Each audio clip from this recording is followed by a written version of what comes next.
Hundreds of years ago, in the dense forests and rolling hills of what we now call Richland County, Wisconsin, a young indigenous warrior was walking with purpose toward the center of his village. He was a member of the Ho-Chunk Nation, a proud and resilient people who had called this beautiful land home for generations. The warrior was strong and brave, one of the best hunters in his tribe, and he had been summoned by his tribal chief. As he walked, the familiar sounds of village life surrounded him, but a sense of unease hung in the air. He had a strong suspicion about why the chief wanted to see him, and when he arrived at the village center, his fears were confirmed. Standing there with the chief were 9 of the other strongest and most capable men of the tribe. They stood quietly, their faces serious. The warrior knew immediately this was about the 3 missing boys. 2 days earlier, 3 teenagers from the village, boys on the cusp of manhood, had gone out into the wilds on a deer hunt. It was a rite of passage, a chance to prove their skills and contribute to the tribe. But they hadn't returned. 48 hours had passed, a full 2 suns had set, and there was still no sign of them. Their families were growing more and more frantic with each passing hour. They had pleaded with the tribal chief to send a search party, their voices filled with a desperate worry that was starting to infect the entire village. The chief had initially been hesitant. It wasn't completely out of the ordinary for hunting parties, even young ones, to be gone for a couple of days. The forest was vast, and a good hunt could take time. But the families insisted they had a bad feeling, a deep, gnawing sense that something was terribly wrong. Finally, after 2 full days of waiting, the chief agreed. It was time to act. And so, here was the young warrior standing before his chief and the 9 other men. The chief looked at him with trust and respect and asked him to lead the search effort. He would be in charge of this party of 10, responsible for finding the boys and bringing them home safely. In truth, the warrior felt it might be a bit of an overreaction. 10 of the tribe's best men for 3 teenagers who were probably just fine, maybe a little lost or extending their trip to seem more impressive. But he would never question the chief's command or disrespect the family's fear. He accepted the duty without hesitation. Of course, he would go. The 10 men gathered their supplies. They took their most reliable bows, quivers full of arrows, and sharp spears. They packed dried meat and skins filled with fresh water, not knowing how long the search might take. They said their goodbyes to the anxious villagers who had gathered to see them off. The air was heavy with hope and fear. Then, as one, the 10 warriors left the village, following the well-worn path that all hunters took when they ventured out into the great forest. The lead warrior was a master tracker. His eyes could read the forest floor like a storybook. Almost immediately, he picked up the trail of the 3 teenage boys. He could see their distinct footprints in the soft earth, and for a moment, he felt a wave of relief.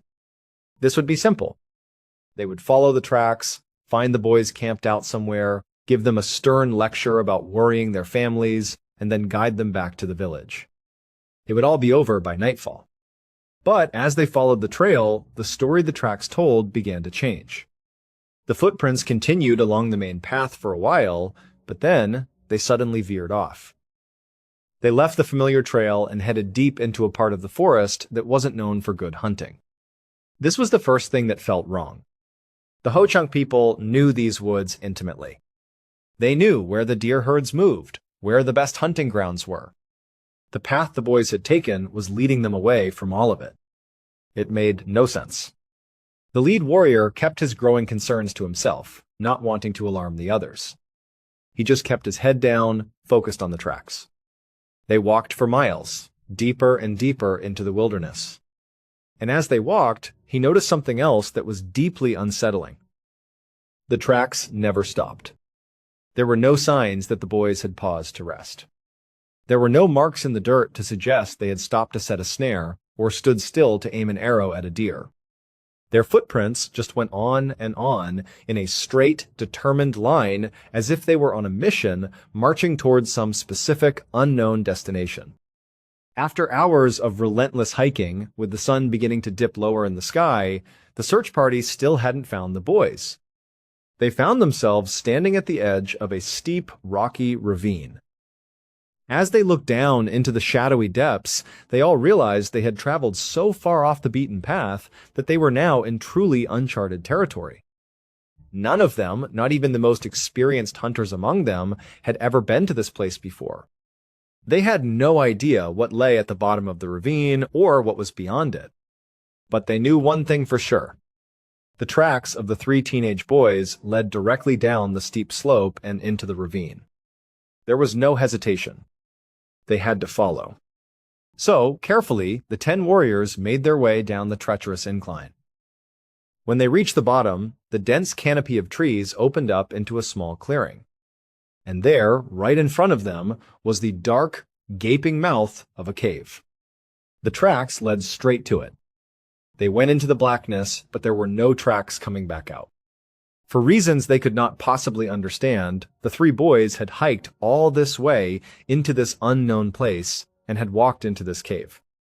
And they were, presumably, still inside. The warrior and his men approached the entrance cautiously, the air growing colder as they got closer. Even standing right at the mouth of the cave, they couldn't see anything. It was a void of absolute darkness. It was clearly large enough to walk into, but how far it went or where it led was a complete mystery. They called out the boys' names, but only the flat, dead echo of their own voices came back. A heavy sense of apprehension fell over the lead warrior. He didn't know this cave. He didn't know if the boys were hurt or lost, or if something else was in there with them. A bear, a mountain lion, or something worse. He had to be smart. He couldn't risk his whole team. He made a decision. He turned to 2 of his men and instructed them to go inside to scout it out. The other 7 men would wait with him at the entrance. The 2 chosen warriors nodded, and without a word, they stepped into the darkness and disappeared from sight. The 8 men waiting outside stood in total silence, listening. They could hear the voices of the 2 scouts echoing from within the cave as they called out the names of the missing teenagers. Their calls grew fainter and more distorted the deeper they went. From the outside, the group could only see the flickering light from the scouts' torches for a short distance before they seemed to be swallowed by the dark. Then, at the exact moment their light vanished, their voices stopped. The cave went completely, utterly silent. For 5 long minutes, the warrior and the others stood there, waiting, their anxiety growing with every passing second. What was happening in there? The silence was unnatural. 10 minutes went by. Then 15. Still, not a single sound came from the cave. It was as if the darkness had consumed the 2 men whole. The warrior couldn't wait any longer. He told the others to stay put and carefully stepped just inside the entrance of the cave himself. The air was frigid. He began calling out the names of the 2 men he had just sent in. His voice echoed through what felt like a vast empty space, but there was no reply. At least, not at first. Just as he was about to call out again, he heard something. It was a faint sound, coming from deep, deep within the cave. It sounded like a low, mournful wail. At first, he thought it was a single voice, but then it seemed to multiply, as if other voices were layering on top of each other, creating a strange, discordant harmony. And then, with a sudden, chilling realization, the warrior understood what he was hearing. It wasn't a wail of pain, it was a chant. And it was a chant he knew all too well. It was the death song. It was the sacred, final chant a Ho-Chunk warrior sings only when he knows he is about to die. The moment the other 7 men outside heard it, they knew exactly what it was, too. They surged forward to the mouth of the cave, their faces masks of alarm. "We have to go in," one of them said. "They're in trouble." Something is wrong. Before the lead warrior could give an order, before he could form a plan, 6 of the 7 men charged into the cave. Their loyalty to their brothers overrode everything else. They ran headlong into the darkness, their own voices now echoing as they called out, chasing the sound of that terrible final song. The lead warrior and the 1 man who had stayed back with him stood frozen at the entrance, listening to the chaos.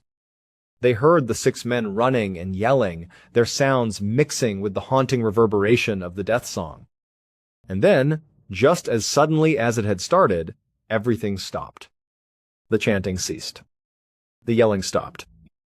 The cave was plunged back into that same profound, eerie silence. The lead warrior and the last remaining man were alone, their hearts pounding in their chests. They listened, straining to hear anything, but there was nothing. Just quiet. And then it began again. The rhythmic chanting. The death song. But this time, it was different. It was no longer just a couple of voices. It was a chorus. Dozens of voices, it seemed, all layered on top of each other, chanting the death song in a powerful rhythmic wave of sound that seemed to shake the very ground beneath their feet. The sound poured out of the cave, a horrifying announcement of death on a scale he couldn't comprehend. At that moment, the lead warrior faced an impossible choice. Every part of his being, every rule of their warrior code, screamed at him to go in there, to fight for his men, to die with them if he had to. But another part of him, a logical, cold part, knew the truth. Something evil was happening inside that cave. If he and the last man went in, they would not come out. Their story would die with them. No one would ever know what happened. And so, in an act that went against every fiber of his soul, he made a decision. As the death song echoed all around them, he and the other man turned their backs on the cave and they ran.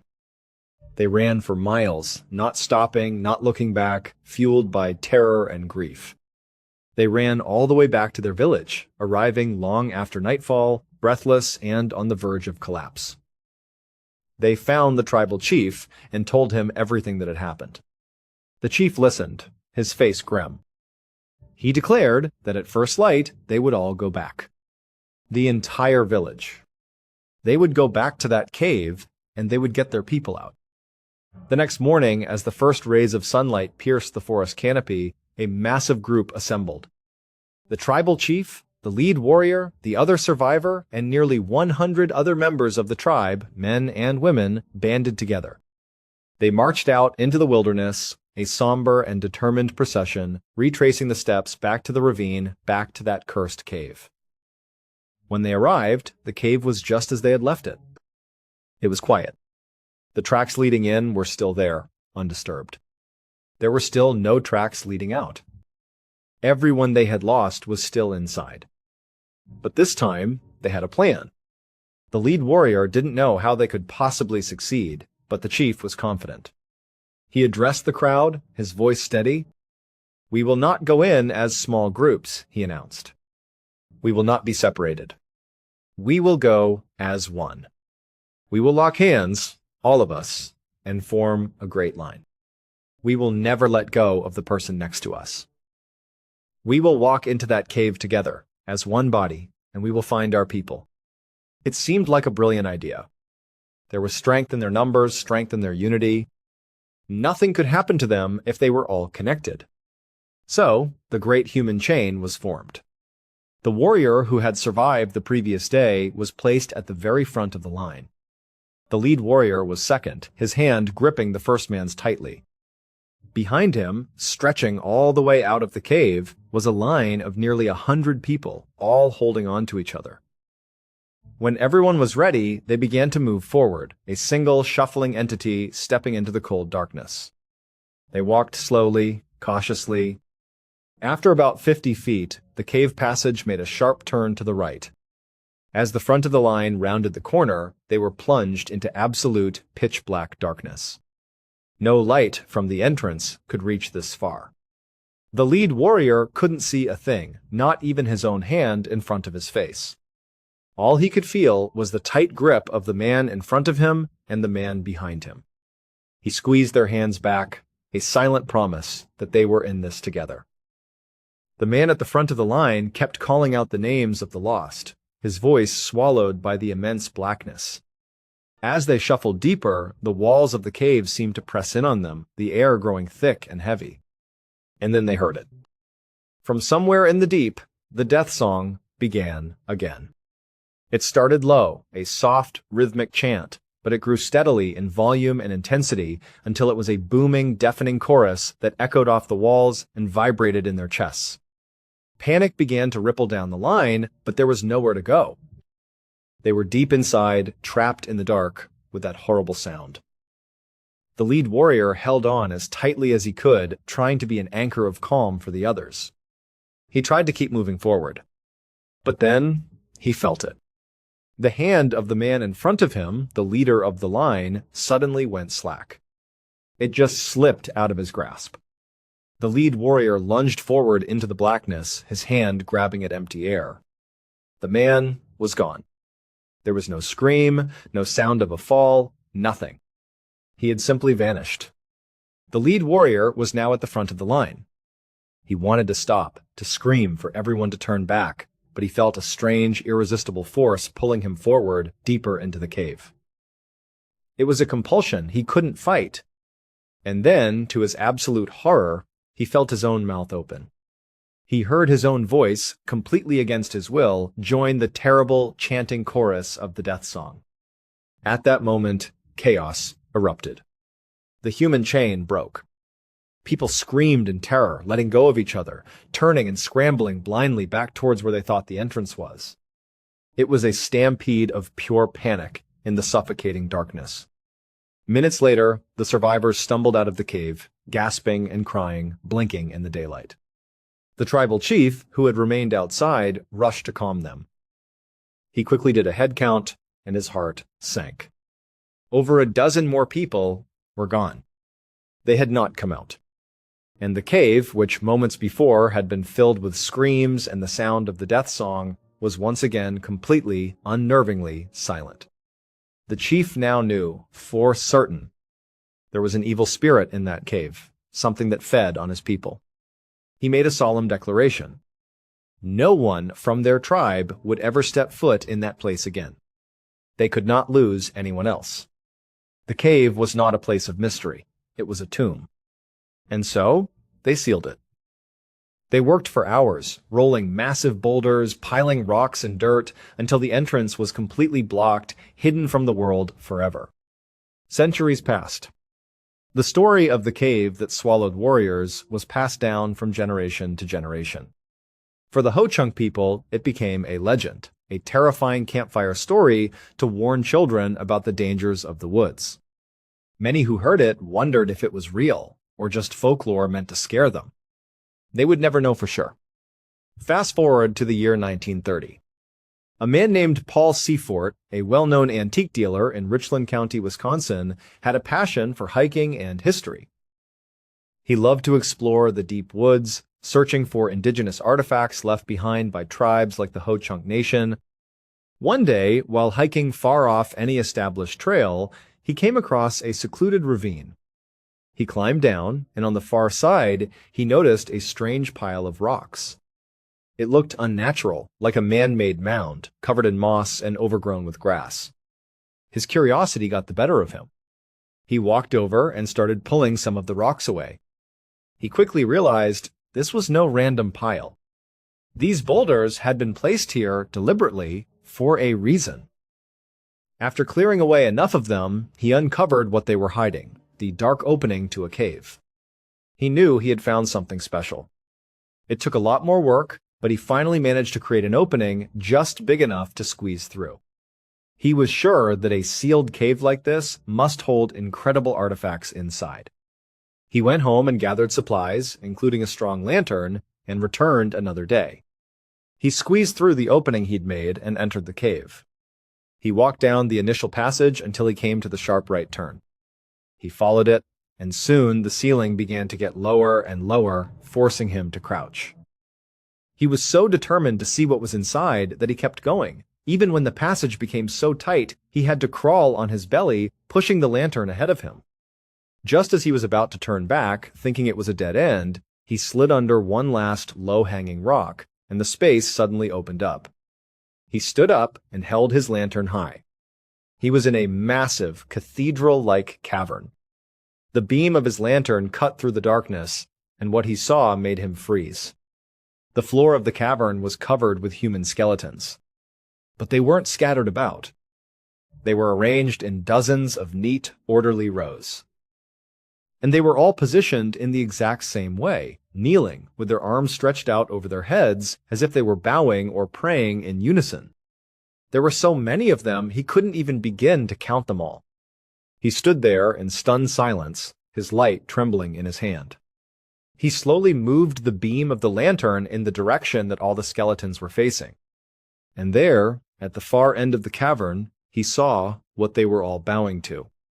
Carved directly out of the stone wall of the cave was an enormous, imposing chair. A throne. And the throne was empty. The sight of those kneeling skeletons and that vacant throne filled Paul Seafort with a deep primal fear. He forgot all about artifacts. He forgot about history. He just knew he had to get out.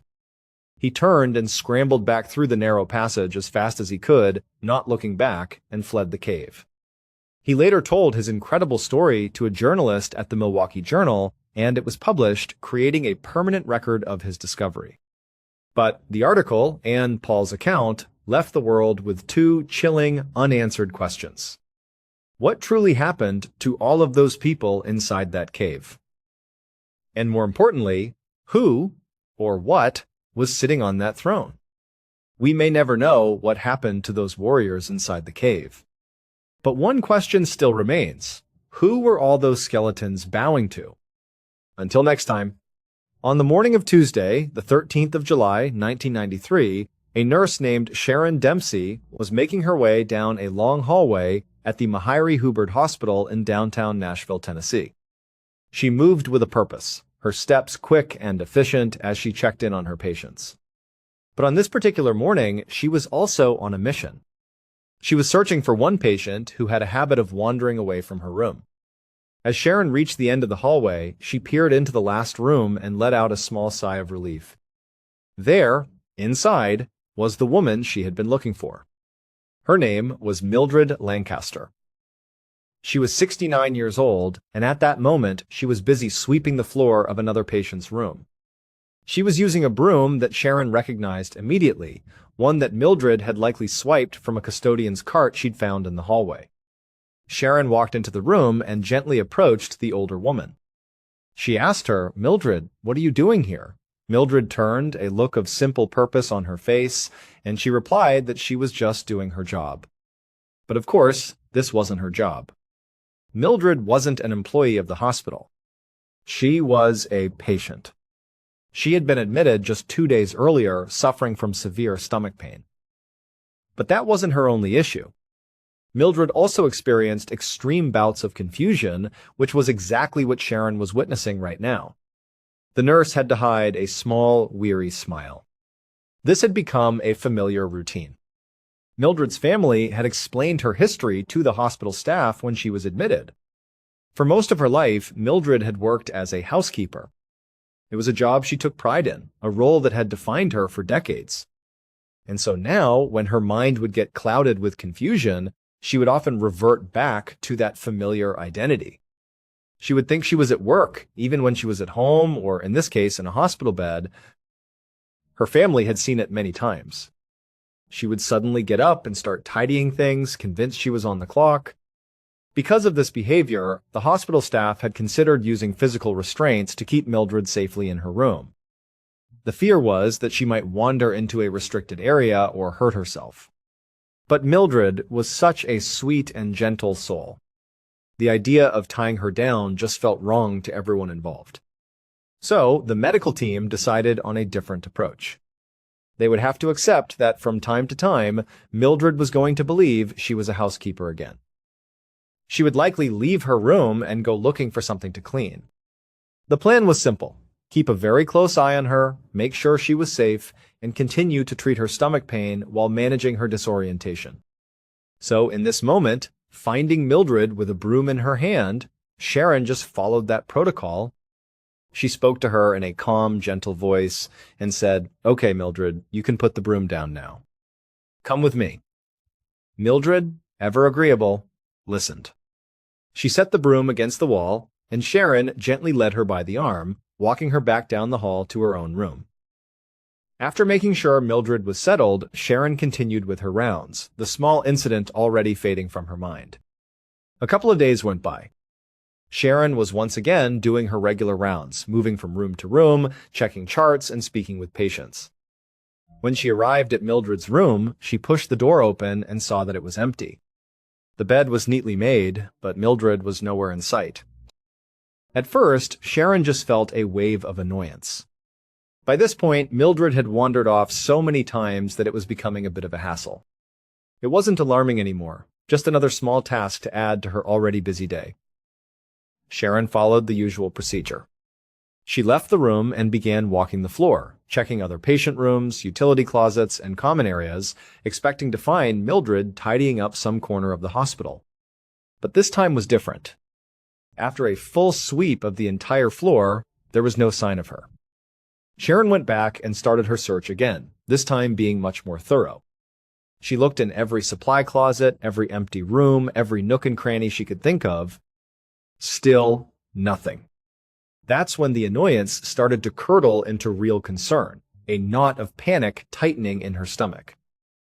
She started approaching other nurses and doctors, her voice a little more urgent now. She asked them, "Have you seen Mildred Lancaster?" By now, most of the staff on the floor knew about Mildred and her habit of wandering, but no one had seen her. Not a single person. Realizing this was now a serious situation, Sharon went to her superiors and informed them that one of her patients was missing. Immediately, the hospital launched a full-scale search. Security personnel and staff members fanned out across the entire building, a sprawling 11-story complex. They searched inside and out, checking every floor, every wing, every possible hiding place. Sharon tried to help, walking around and telling the search teams where Mildred might be likely to go. She told them to focus on areas that looked messy or disorganized. She explained that when Mildred got confused, her instinct was to find clutter and clean it up. So people started checking storage rooms, renovation areas, and anywhere else that might have looked untidy to Mildred. But the hospital was massive. There were countless messy areas, and the task of searching them all felt overwhelming. To make matters worse, the hospital had no security cameras. They couldn't just rewind some footage to see if Mildred had walked out one of the doors. There was no digital trail to follow. After an hour of frantic searching, they had found nothing. The hope of finding her quickly was beginning to fade, and people started to wonder if they would find her at all. It was at this point that the situation took a strange and concerning new turn. As part of her duty, Sharon called Mildred's cousin to let the family know what was happening. She explained that Mildred was missing, and that this time, it was serious. But as Sharon was breaking the news, the cousin stopped her. She said, "Wait a minute. I think I know what's going on." It turned out that a few hours earlier, the cousin had actually come to the hospital to visit Mildred. When she arrived and spoke to the receptionist at the front desk, she asked for Mildred's room number. The receptionist looked up the name in the system and then gave the cousin some surprising news. The computer showed that Mildred Lancaster had been officially checked out of the hospital that very morning. This new information completely changed the situation. The massive search was pointless if Mildred wasn't even in the building. But to Sharon, it made absolutely no sense. Mildred was in no condition to be discharged. She was still sick, still suffering from stomach pain, and her confusion was as bad as ever. There was no way a doctor would have signed off on her release. Yet, the cousin was certain. The receptionist had told her Mildred was gone, so the cousin had turned around and left without ever going upstairs. Sharon hung up the phone, her mind racing. She quickly walked down to the main lobby to talk to the receptionist herself. She asked the woman to look up Mildred's file, and sure enough, the system confirmed it. Mildred Lancaster had been discharged. Sharon stood there, stunned. She couldn't believe what she was hearing. How could this have happened? Who would have authorized it? Not knowing what to do next, she walked away from the desk and went over to a large window that overlooked the busy streets in front of the hospital. She just stood there, watching the cars speed by, trying to process this bizarre turn of events. And then, a horrible thought entered her mind. What if Mildred, in her confused state, had somehow managed to wander down to the front desk and convince someone to discharge her? What if she had then walked out the front doors and was now wandering aimlessly through the city? She could have been hit by a car. She could be hurt, lying somewhere, unable to call for help. The situation had suddenly become a true emergency. Sharon knew what she had to do. She had to call the police. Not long after, police officers arrived at the hospital and they brought search dogs with them. Almost immediately, one of the dogs picked up Mildred's scent right by one of the main front doors. The dog then led its handler down the sidewalk and along the street, which seemed to confirm everyone's worst fears. Mildred really had left the hospital and wandered off. The police launched a massive search of the surrounding area. Officers canvassed a full square mile around the hospital, and a helicopter was brought in to scan the area from above. The search for Mildred went on for days, but it was fruitless. There was no sign of her anywhere. She had vanished without a trace. Then, almost 2 weeks later, the search came to a tragic end. On Wednesday, July 28th, 13 days after Mildred had disappeared, a security guard was doing his daily patrol through a construction site. As he walked along the edge of the site, he noticed a long, thin hole in the ground. It was about 5 feet deep, a trench that had been dug to lay some new pipework. The guard probably wouldn't have given it a second thought, but for some reason, he decided to walk over and look down into it. As he peered into the darkness, he gasped. Down at the bottom of the trench, he saw Mildred. It turns out, on the day she disappeared, Mildred had indeed become confused. She believed she was a housekeeper again, and she had left her room to go find some work to do. She began wandering through the hospital, moving from floor to floor. Surprisingly, nobody stopped her. She was such a pleasant and gentle woman that people who saw her probably just smiled and assumed she knew where she was going. After wandering for quite a while, going up and down different flights of stairs, she eventually found her way to the construction site. But to her confused mind, it wasn't a construction site. It was just a terribly messy area that was in desperate need of a good cleaning. There were pieces of wood, scraps of plastic, and debris scattered everywhere. So, Mildred got to work. She spent some time tidying the area, picking up debris, and trying to make things orderly. As she worked her way towards the back of the site, she failed to see the deep, narrow trench in the ground. She took a step and fell inside. Because she was so disoriented, she likely didn't even understand what had happened. She wouldn't have realized she had fallen into a hole and needed to climb out. In that dark, confined space, her confusion would have only deepened.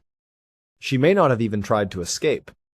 And so, she remained in that hole, undetected, for 13 days, until she eventually passed away. But perhaps the most tragic part of this entire story is that Mildred had never actually left the hospital. The construction site where she was found was located on the 10th floor of the hospital. That entire floor was being renovated, and she had simply meandered her way up there.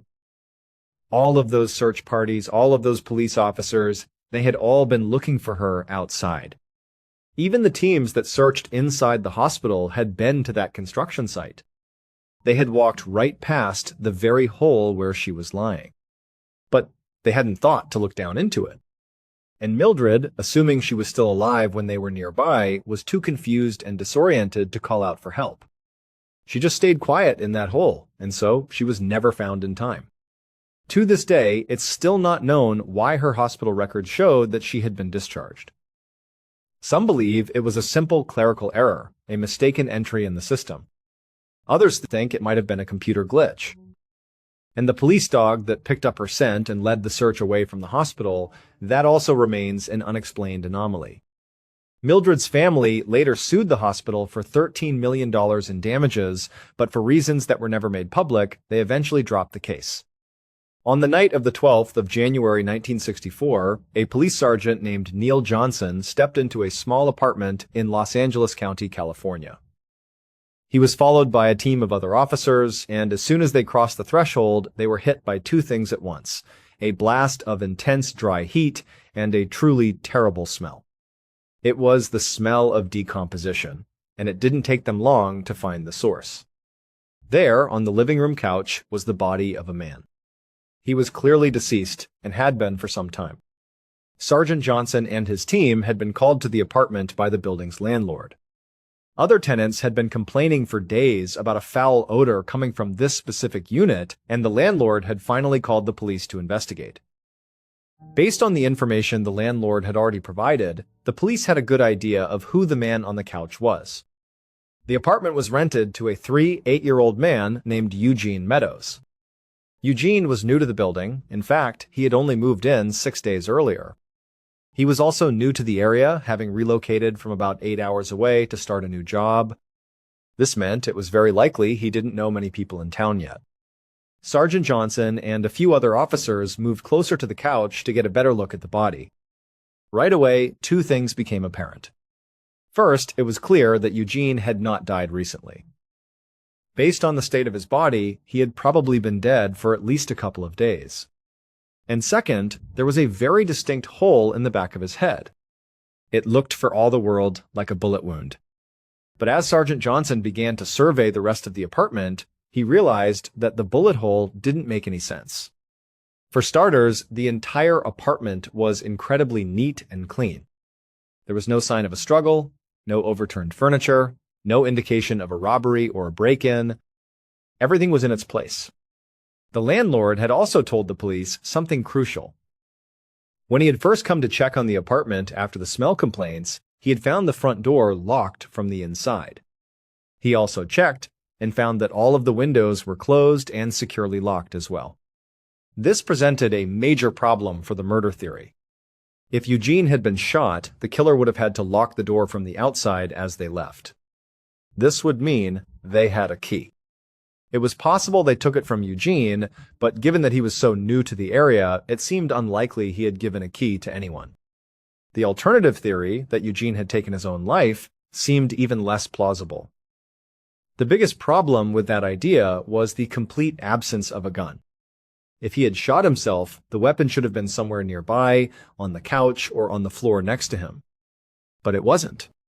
The officers conducted a thorough search of the entire apartment, looking in every drawer, closet, and cabinet. There was no gun to be found. Sergeant Johnson and his team were completely baffled.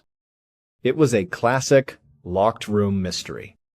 The scene didn't point to murder, and it didn't point to suicide. It just didn't make any sense at all.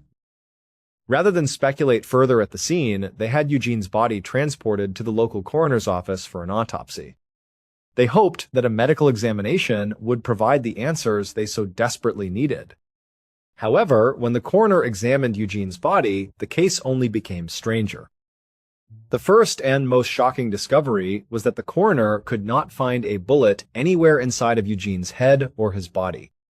There was also no exit wound.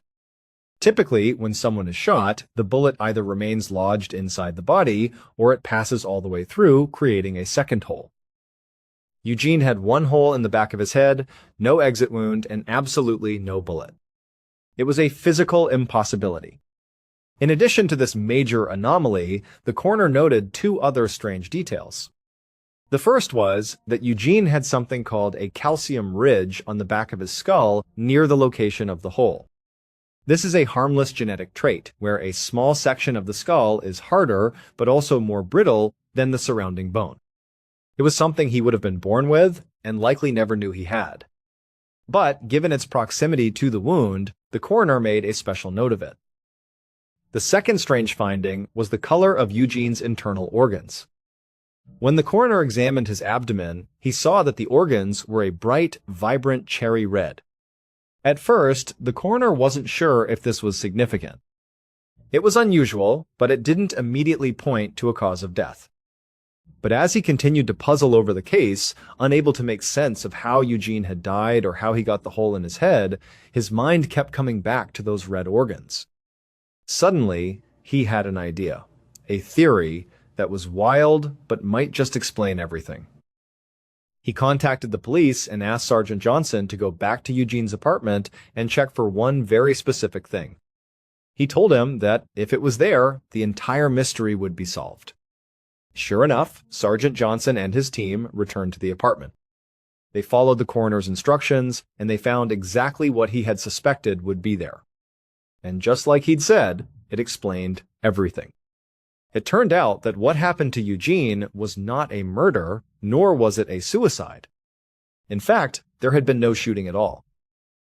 The coroner's suspicion, sparked by the sight of those bright red organs, was that Eugene had died from carbon monoxide poisoning. This type of poisoning is known to cause a victim's internal organs to turn that distinctive cherry red color. When the police went back to the apartment, they discovered that the building's heater was old and faulty. It was leaking, and it had been slowly filling Eugene's small, sealed apartment with poisonous carbon monoxide gas. The mystery of how Eugene died was finally solved.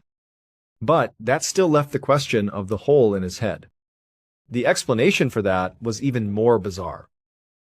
After Eugene had passed out on his couch from the gas, the carbon monoxide continued to build up in his system. One of the effects of severe poisoning is that it can cause the brain to swell dramatically. As Eugene's brain began to expand inside his skull, it pushed against the bone. And because he had that unique calcium ridge on the back of his head, that area of his skull that was harder but also more brittle, the pressure had to go somewhere. As his brain continued to swell, the immense pressure eventually caused that brittle section of his skull to shatter. His brain essentially blew out a small portion of the back of his head, creating a wound that looked exactly like a gunshot hole to the naked eye.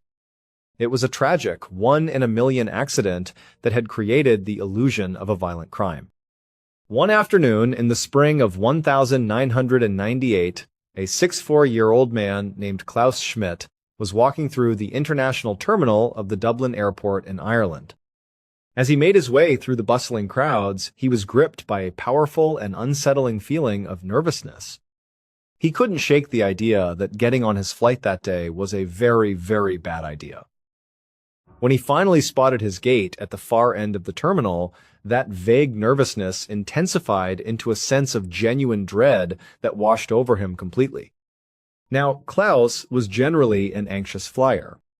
He never enjoyed the experience, but this was different. He had never felt this kind of deep existential fear before boarding a plane.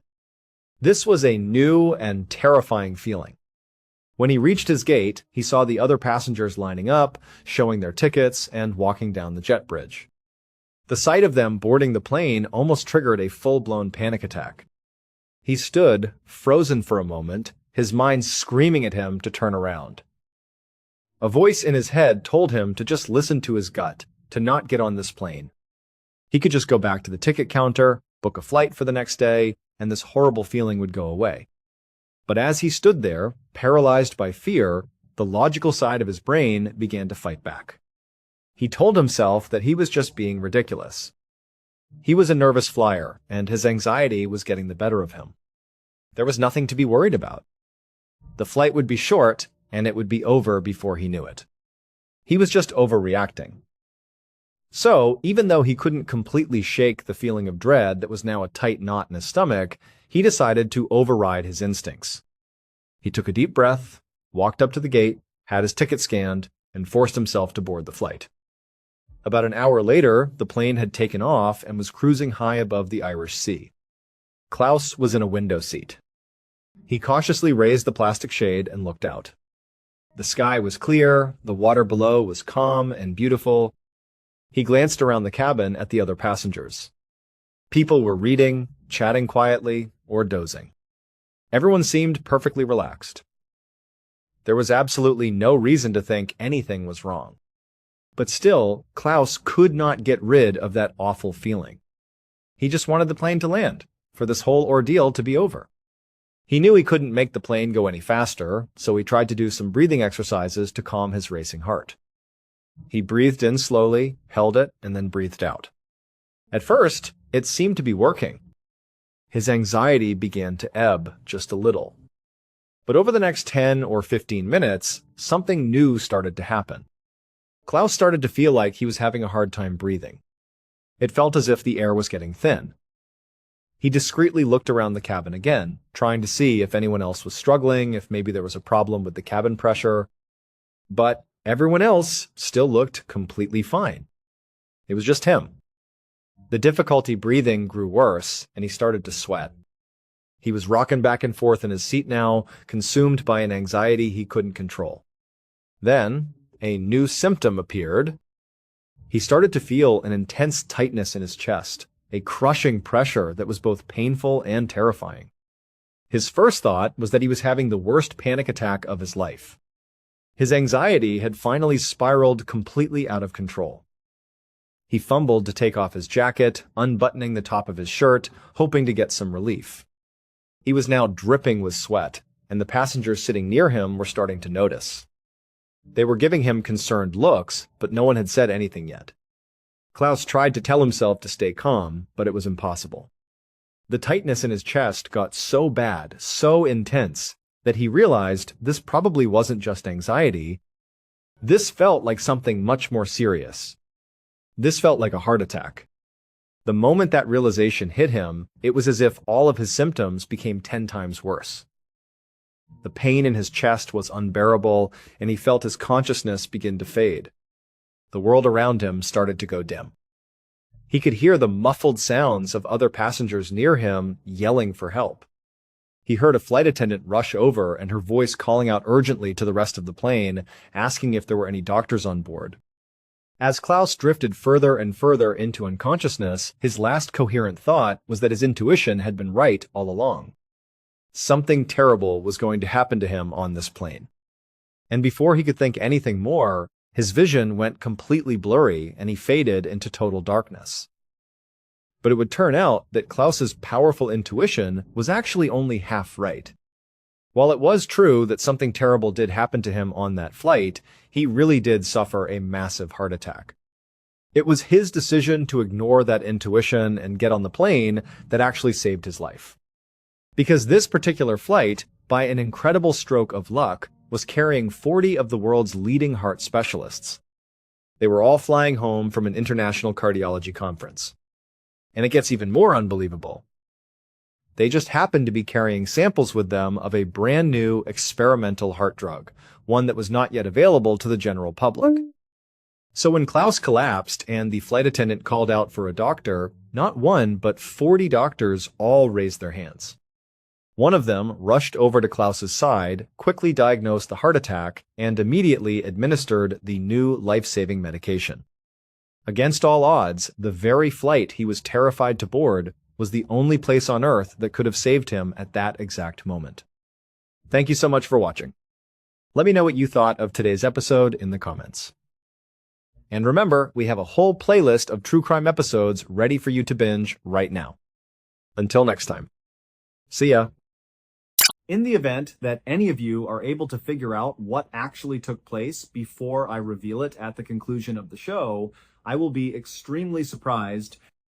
But before I get into today's story, I want to say that if you are a fan of the strange, dark, and mysterious delivered in story format, then you have arrived at the right channel, because that is all we do, and we upload 3, 4, or even 5 times every week.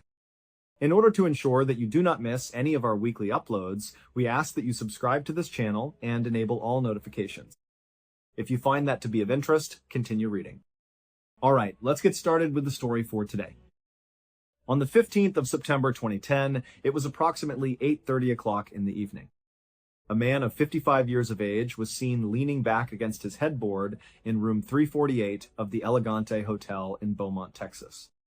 He appeared to be completely at ease about his situation. Because the air conditioning unit was turned down to its lowest setting, the room was chilly and had been chilled to the point of icy freezing. Next to him, on a towel that had been laid out, there was an open candy bar, an ashtray, a lighter, a cell phone, and a television remote control. He took a bite out of the candy, lit a cigarette with his right hand, and then flipped through the channels until he found Iron Man 2 on the television. It was a night that was completely unremarkable and quiet. Nevertheless, the television suddenly went dark without any prior warning. There was a flash of light. A dull and faint thud could be heard. It was so quiet and so unremarkable that it would have been easy for anyone to miss it. Over the course of a few minutes, the power was restored. Despite the fact that the television screen began to glow with life, the room continued to be eerily quiet. Because the air conditioner had been unable to restart, the hum that it had been producing had stopped. The man began to bolt out of bed all of a sudden. With a frantic and desperate rush, he made a beeline for the heavy wooden door that led to the hallway. He was looking for a way out of the room and something that would keep him safe. He was never able to succeed. After falling to his knees with great force, he abruptly fell to the ground and landed on his face in the middle of the carpet. A peculiar fact remained, despite the fact that his body was becoming increasingly chilly.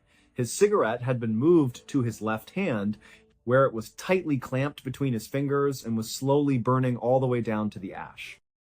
My impression was that it was a sudden and tragic medical emergency. Nevertheless, what was concealed behind the drywall of room 348 was a series of occurrences that were so peculiar and so sinister that they contradicted everything the authorities believed they knew about the ways in which a life could come to an end. One must examine the life of Greg Flanagan in order to comprehend the circumstances that led to this individual being found lying on the floor of that hotel room in Texas. Greg was 55 years old, a slender and fit-looking man with a white beard that was cropped close to the crown of his head and the rough, leathery skin of someone who had spent his entire life in the environment. It was a deceptive appearance because Greg never exercised, had a terrible diet, and smoked constantly. So the appearance was deceptive. During his younger years, Greg led a high-stakes life by working as a chief engineer on enormous ocean-going vessels. He was away from home for extended periods of time, spending numerous months at sea. However, as he approached the middle years of his life, he made the decision that he desired to be closer to his family and reimagined himself as a landman. As of this moment, it was his responsibility to travel and negotiate leases for mineral rights and land on behalf of oil drilling companies. Greg and Susie, his wife, led a peaceful and contented life together in Lafayette, Louisiana. Greg was deeply in love with Susie by the time they got married. Nevertheless, Greg was required to make a grueling 2-hour commute in his pickup truck from Lafayette all the way to Beaumont, Texas, where his company rented him a room for his work week. This was a requirement that he had to fulfill every Monday morning on Sabine. Greg didn't care that the Elegante Hotel was nothing special. He couldn't care less. Not only did he not engage in social activities, but he also did not frequent the hotel bar located downstairs, and he was not concerned with luxury. All that was required of him was a television and a clean bed. His routine wasn't going to change.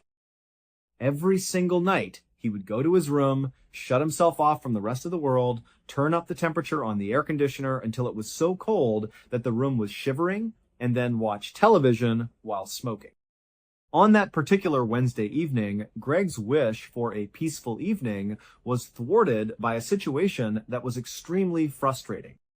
Using the microwave in his room, he had made the decision to prepare a pouch of popcorn.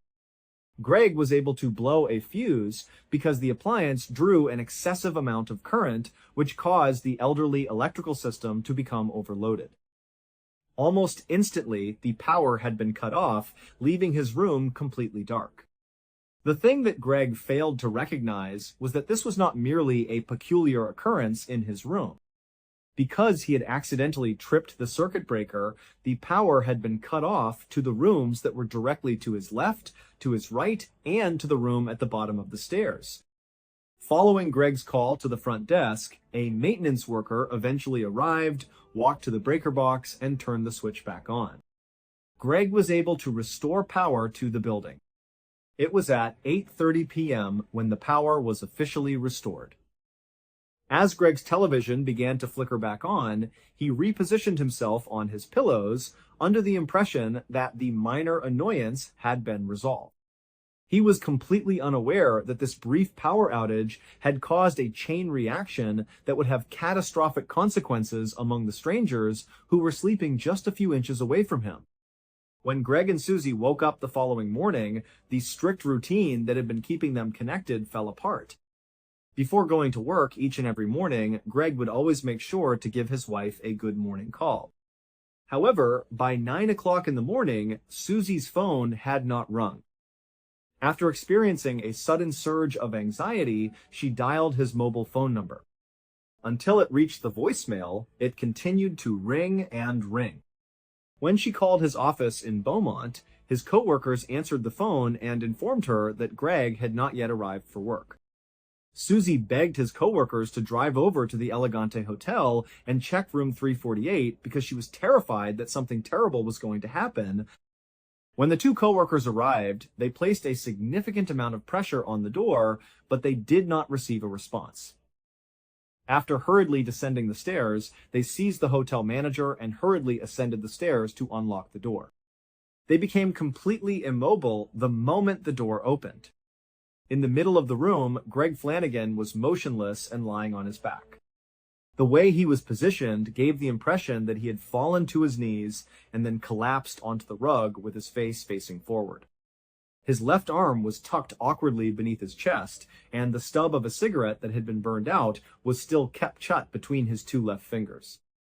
It no longer felt like a safe haven. The room had a profoundly unsettling atmosphere.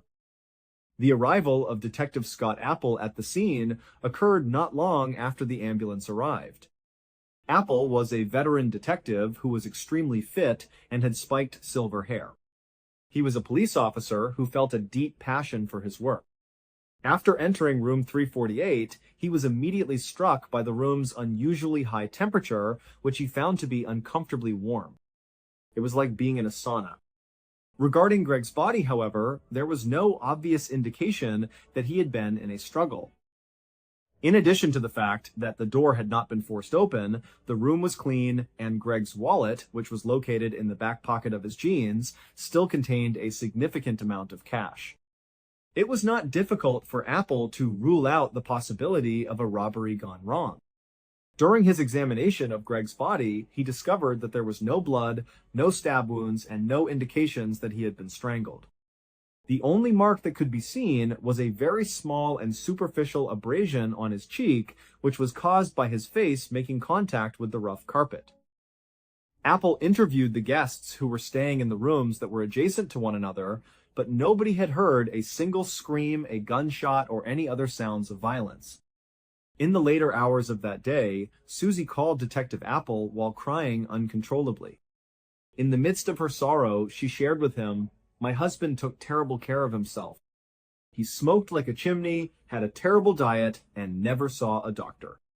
I always warned him that he was going to have a heart attack." The statement appeared to be both open and closed. Detective Apple, Greg Flanagan's family, and the staff at the hotel all arrived at the same conclusion. Greg Flanagan's unhealthy lifestyle had at long last caught up with him. A tragic and solitary death brought on by natural causes occurred. The narrative, however, was completely shattered when the body of Greg was brought into the morgue of Dr. Tommy Brown, the veteran medical examiner for Beaumont. Having read the initial police notes, Dr. Brown was fully prepared to confirm that the patient had suffered a heart attack. Greg's body appeared to be in perfect condition from the outside, with the exception of a scratch on his cheek and a second, seemingly insignificant laceration that was located close to his knee. However, the moment that Dr. Brown arrived to perform the internal examination, he let out a gasp. One could say that the interior of Greg Flanagan's body was nothing short of a slaughterhouse. There was a complete and total influx of blood into his torso. His ribs were broken, his internal organs were severely lacerated, and his intestines had been violently ruptured. His external organs were also severely damaged. The fact that a massive, clean hole had been torn straight through his heart was the most shocking piece of information. When Dr. Brown looked at the injuries, he saw that they were so severe that they were typically only seen in people who had been crushed under heavy industrial machinery or in victims of high-speed head-on car collisions.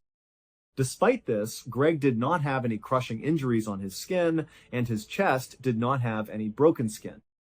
Additionally, his hotel room was very clean. Almost immediately, Dr. Brown placed a call to Detective Apple. A heart attack was not the cause of death, according to the medical examiner. This is a homicide. Someone beat this man to death from the inside out.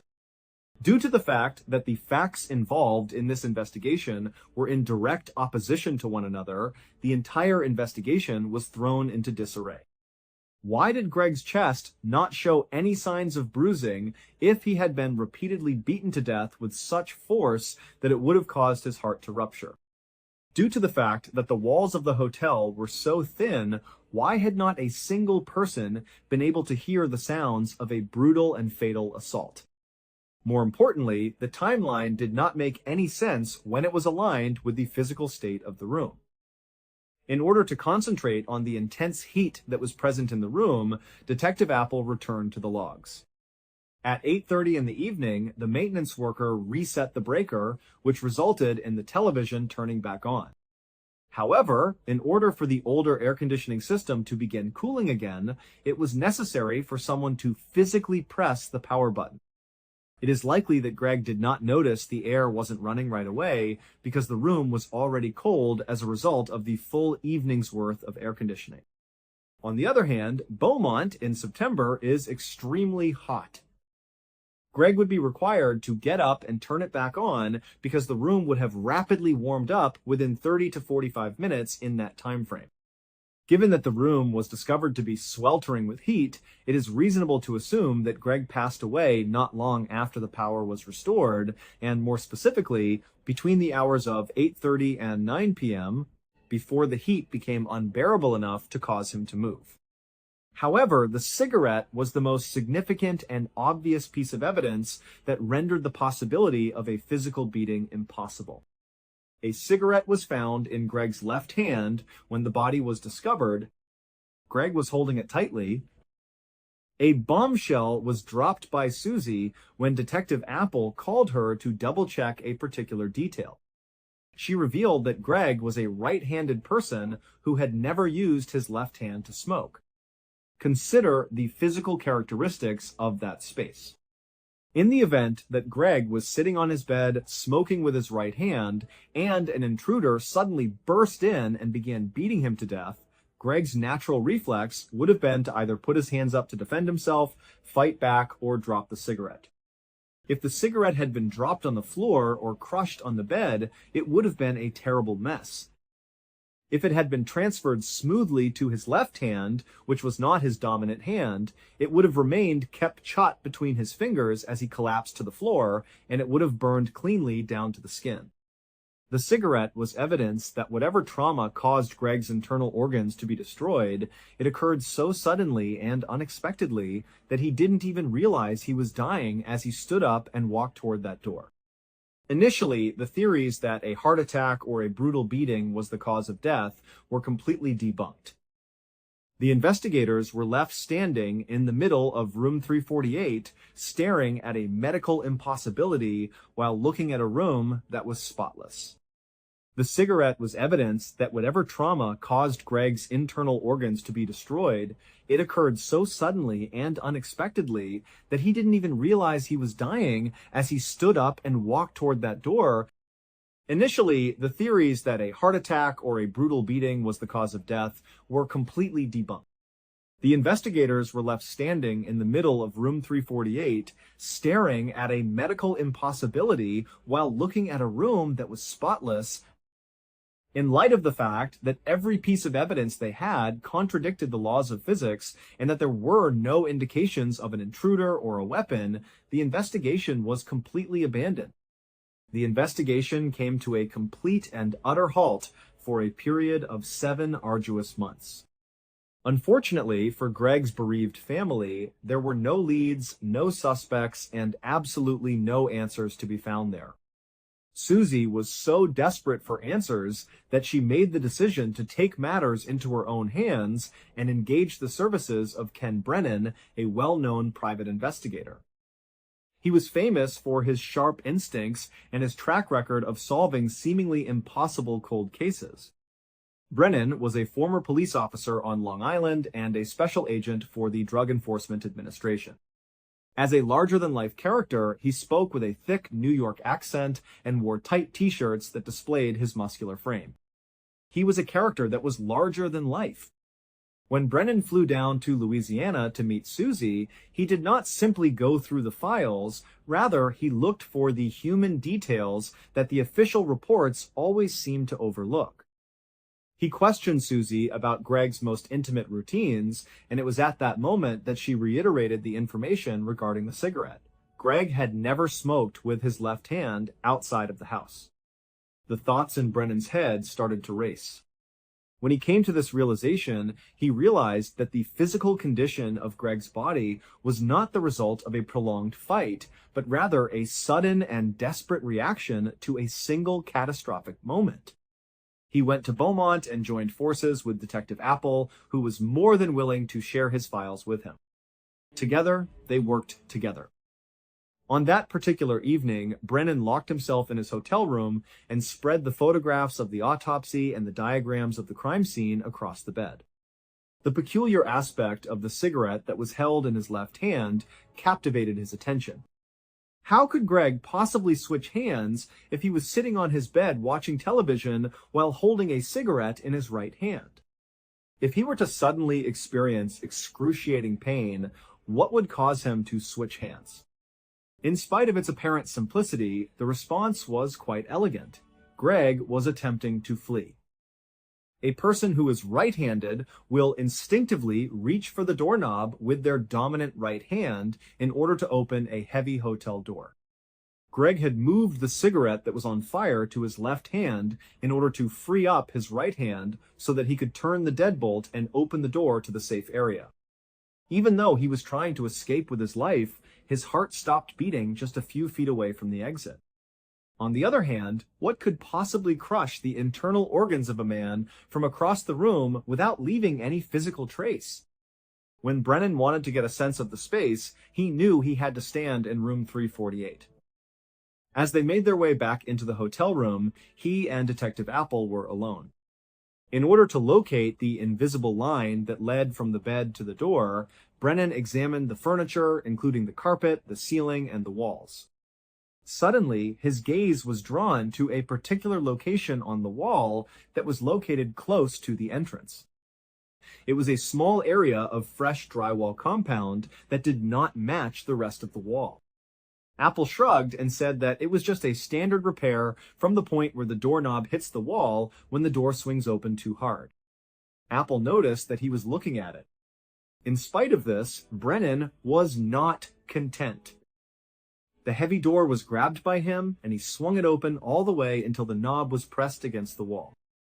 The knob landed a few centimeters to the right of the hole that had been patched. When it came to the door, the patch had absolutely nothing to do with it. A chill ran through Brennan's veins.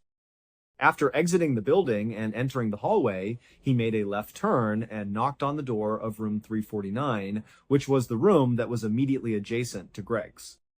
Apple proceeded to use the manager's key in order to gain access to the room, which was currently unoccupied. Brennan proceeded to walk straight to the wall that was shared by everyone. When he started running his hands over the wallpaper, he was looking for any imperfections. He continued to do this until his fingers came into contact with a small lump that was solid. More closely, he looked. A chunk of white toothpaste that had hardened had been crudely stuffed into the hole, which was a very small hole. Taking his finger, Brennan exerted a great deal of force. In the process of falling into the cavity, the dry plug of toothpaste popped right through the wall. Immediately, Detective Apple contacted the forensic team to arrive at the scene. For the purpose of preserving the small tunnel, they brought in a specialized crime scene unit to carefully excavate both sides of the drywall. After the path had been cleared, a forensic technician mounted a powerful laser pointer inside room 349 and pointed it in a direction that would allow it to directly penetrate the hole. After passing through the wall, the red laser beam traveled across the empty space of room 348 and painted a bright red dot directly onto the pillowcases of the queen-size bed. This was the exact location where Greg Flanagan's torso would have been leaning against the headboard. The pieces of the impossible puzzle were shattered and reformed into a terrifying new reality almost immediately after they were broken. The individual, known as Greg Flanagan, had not been assaulted, nor had he experienced a heart attack. It was a gunshot wound. Brennan and Apple made a hasty return to the medical examiner, Dr. Brown, and demanded that he re-examine the photographs that were taken during the autopsy.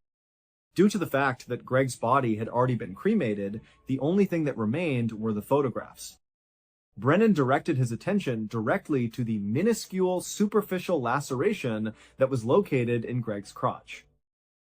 This was the laceration that Dr. Brown had deemed relatively minor. When viewed through the lens of a ballistics trajectory, that scratch was actually a perfectly round entrance wound that was devoid of any blood flowing through it. A bullet that was traveling through the wall at a low angle had struck Greg in the back, traveled upward through his lower abdomen, shredded his internal organs, and punched a clean hole right through his heart. This occurred because Greg was lounging on the bed at the time. The speed at which the bullet enters the body generates a hydrostatic shockwave, which is a massive internal pressure that literally explodes the organs from the inside out. This is a perfect imitation of the internal trauma that occurs when a high-speed car crash occurs. The tight elasticity of the skin at the entry point sealed the wound, preventing any bleeding from occurring outside of the body. This is the reason why there was no blood in the room. The mystery surrounding the murder weapon that was invisible has been solved. Greg was killed in complete silence as a result of a stray bullet that had worked its way through the wall. The investigation shifted its attention entirely to the people who were staying in room 349 on the evening of September 15, after the laser beam had locked the two rooms together in a trajectory that would ultimately result in their deaths. Both Detective Apple and Brennan were aware that they needed to have a conversation with the two electricians, Lance and Mueller, who had been staying at the location. However, after 7 months, they were unable to simply storm in with handcuffs. They required a confession, and they needed to conduct themselves in a strategic manner. The first thing that they did was locate Lance, and then they brought him into the station under the guise of a routine administrative update. While sitting opposite him, Detective Apple displayed complete composure and placed a document that had been typed on the metal table. "Look, Lance," Apple effortlessly said, "it's been over 7 months since Greg Flanagan died next door to you. We're just cleaning up the old files. This is a formal statement attesting to what you told us the first time, that you didn't see anything, didn't hear anything, and went to bed. We just need you to sign it so we can close the book." Lance made his way over to the paper. It appeared as though he was completely at ease, even sympathetic. He responded with a, "Yeah, absolutely," while picking up a pen. "Like I told you back then, we were out at the bar, came back, and heard the guy coughing. We had no idea anything happened to him. I wish I could help you guys more." Lance put pen to paper and signed his name, thereby officially locking himself into his alibi. "I wish I could." Immediately after the pen was removed from the paper, the temperature in the interrogation room dropped to an extremely low level. The New York accent that Ken Brennan spoke with cut through the stillness of the room like a knife. He leaned forward. "All right, Lance. Gotcha. Here's the problem. We just came from your hotel room. We found the bullet hole. We know a gun was fired from room 349, we know the bullet went through the wall, and we know that bullet is exactly what killed the man next door. And right here, you just signed a legal document lying to the police. So, here is how this is going to go. Either you tell me exactly who pulled that trigger right now, or you are going to jail for obstructing justice and filing a false police report." Almost immediately, Lance's face lost all of its youthful color. The calm and cooperative demeanor vanished, and he completely disintegrated into a million pieces. As he buried his face in his hands, trembling, the truth eventually came out of his mouth. During the evening of the incident, he explained that he and Mueller were in a state of rage when the power suddenly switched off. As a result of their heavy drinking, the sudden darkness only served to exacerbate their drunken agitation of the situation. In the room 349, the two men continued their partying after the maintenance man had restored the electricity at 8:30 o'clock in the evening. Mueller eventually made the decision to flaunt his abilities. It was then that he returned to the hotel room where he had brought his semi-automatic pistol, which he had retrieved from his truck. Mueller started acting recklessly, laughing, and playing the tough guy while waving the loaded gun around to get people's attention. In his statement, Lance stated that he was terrified and that he repeatedly told Mueller to put the weapon away before anyone was hurt. However, Mueller did not pay attention. Mueller aimed the pistol in a playful manner at Lance's chest while he was under the influence of strong alcohol. When Lance felt himself beginning to panic, he instinctively reached out and pushed Mueller's hand away in order to deflect the round. As he struck Mueller's arm, the gun, which Mueller had been holding, fell out of his grasp. The weapon it discharged as it fell heavily onto the nightstand or the floor, and upon impact from the impact, it discharged. Room 349 was filled with the deafening sound of a bang. It was filled with smoke, and both of the men froze in complete and utter terror. When they looked at the wall, they noticed a completely clean and minuscule hole that had been punched through the wallpaper and led directly into room 348. Lance and Mueller remained immobile against the wall for a number of agonizing minutes, holding their breath and listening for any indication of whether or not there was any sign of life coming from the other side. They anticipated hearing yelling, cursing, or the frantic sounds of someone calling the front desk. They were prepared for an uproar. In contrast, there was nothing. There was complete silence in the room next door. Considering that Greg had quietly collapsed onto the floor, gasping for air as he took his last breath, the two electricians were under the impression that the room was currently empty. Despite the fact that they were relieved, they were still shaken, so they made the decision to flee the scene and went to the local bar to drink away their frustration.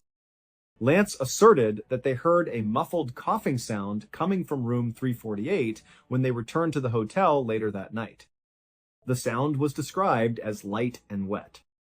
In point of fact, this was most likely the sound of fluid accumulating in the lungs of the dying man, or it could have been their own guilty minds playing tricks on them. In their eyes, however, it was a confirmation that the person who lived next door was still alive and doing well. They believed that they were completely free from any consequences. This was not until the following morning that the true panic began to set in. When Lance looked out their window, he recalled seeing the flashing lights of the ambulance and the cruiser driven by Detective Apple. As Greg's body was being transported out of the hotel under a white sheet, they watched in horror as it was being transported. Exactly at that moment, they were aware of it. They were aware that their bullet had struck him. While they were gathering their belongings to leave, they happened to overhear Detective Apple conducting an open interview with other guests as he was walking down the hallway. They heard Apple say out loud, "Yeah, it looks like a tragic heart attack. The guy didn't take care of himself. There do not appear to be any signs of foul play." Lance acknowledged that the experience of hearing those words was akin to a miracle. They were able to persuade themselves that it was nothing more than a peculiar and one-in-a-million coincidence that at the precise moment that they fired a rogue bullet through the wall, the man next door happened to have a fatal heart attack completely unrelated to them. On a deeper level, however, the feelings of guilt and fear continued to exist. Mueller took a tube of white toothpaste from the bathroom, squeezed it into the drywall to cover the entry wound, and then they fled Beaumont, concealing the gun and praying that the universe would keep their dark secret hidden for all of eternity. Mueller did this before checking out. The weight of Lance's confession completely shattered the illusion of a perfect coincidence that had been previously holding up. Following the revelation of the truth on the interrogation table, the state of Texas moved quickly to take action. Detective Apple and Ken Brennan were successful in obtaining an arrest warrant for Mueller, which allowed them to locate him and seize the concealed pistol. Ballistics testing confirmed that the pistol's trajectory and fragments were identical to those that were already present in room 348. Manslaughter is the legal definition of recklessly causing the death of another individual.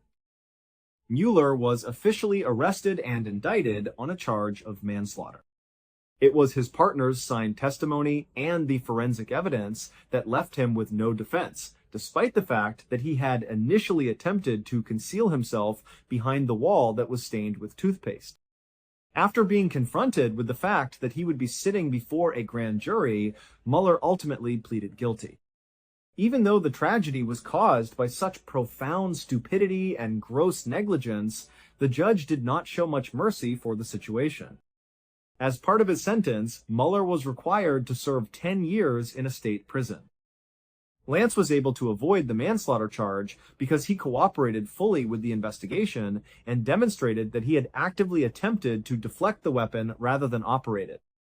However, he will be subject to legal consequences for his role in the initial cover-up, and he will ultimately receive probation in exchange for his state's evidence. Following the conclusion of the legal battle, the gavel had been dropped, and the state regarded the case of Greg Flanagan as having been officially closed. However, the conclusion of a criminal trial rarely imparts a genuine sense of tranquility, and the sense of closure that can be found in a courtroom is frequently nothing more than a legal illusion. When Susie Flanagan heard the knock on the door on that bright September morning, it was a moment that would forever change her world. She had been haunted by the agonizing belief that her husband's own unhealthy habits, the very lifestyle that she had warned him about for years, had taken him away from her. She had lived with this belief for several months. A different kind of cruelty was revealed when it was discovered that his death was actually the result of two drunk strangers playing a reckless game of chance just inches away from him. It was necessary for Susie to confront the fact that her house had suddenly become excessively quiet, that her routine had been irrevocably disrupted, and that she had the unsettling awareness of how close she had come to never knowing the truth. However, if it weren't for her own obstinate intuition, that nagging feeling that Greg would never have left the air conditioning, turned off the file on room 348, would still be sitting in a box, labeled as a natural death for a long time to come. While the case was resolved, the void that Mueller's 10-year sentence had left in her life remained completely unaffected by the outcome of the investigation. The residents of Beaumont and the employees of the Elegante Hotel were left to attempt to come to terms with an unsettling and unnoticeable reality. After walking the hallways for years, law enforcement officers and forensic teams made the realization that it is very simple for a violent crime to conceal itself as a quiet tragedy. A local legend was born out of the thin drywall that was found in room 348. It served as a stark reminder of how susceptible we are all to the covert actions of the individuals who were located on the other side of the wall. The final moments of Greg Flanagan are characterized by a macabre and eerie quality that lingers over them. An image of a man who spent his youth navigating the perilous and unpredictable depths of the open ocean, surviving the fierce storms of the sea, only to meet his end while resting on a quiet hotel bed on a Tuesday night, is an image that comes to mind.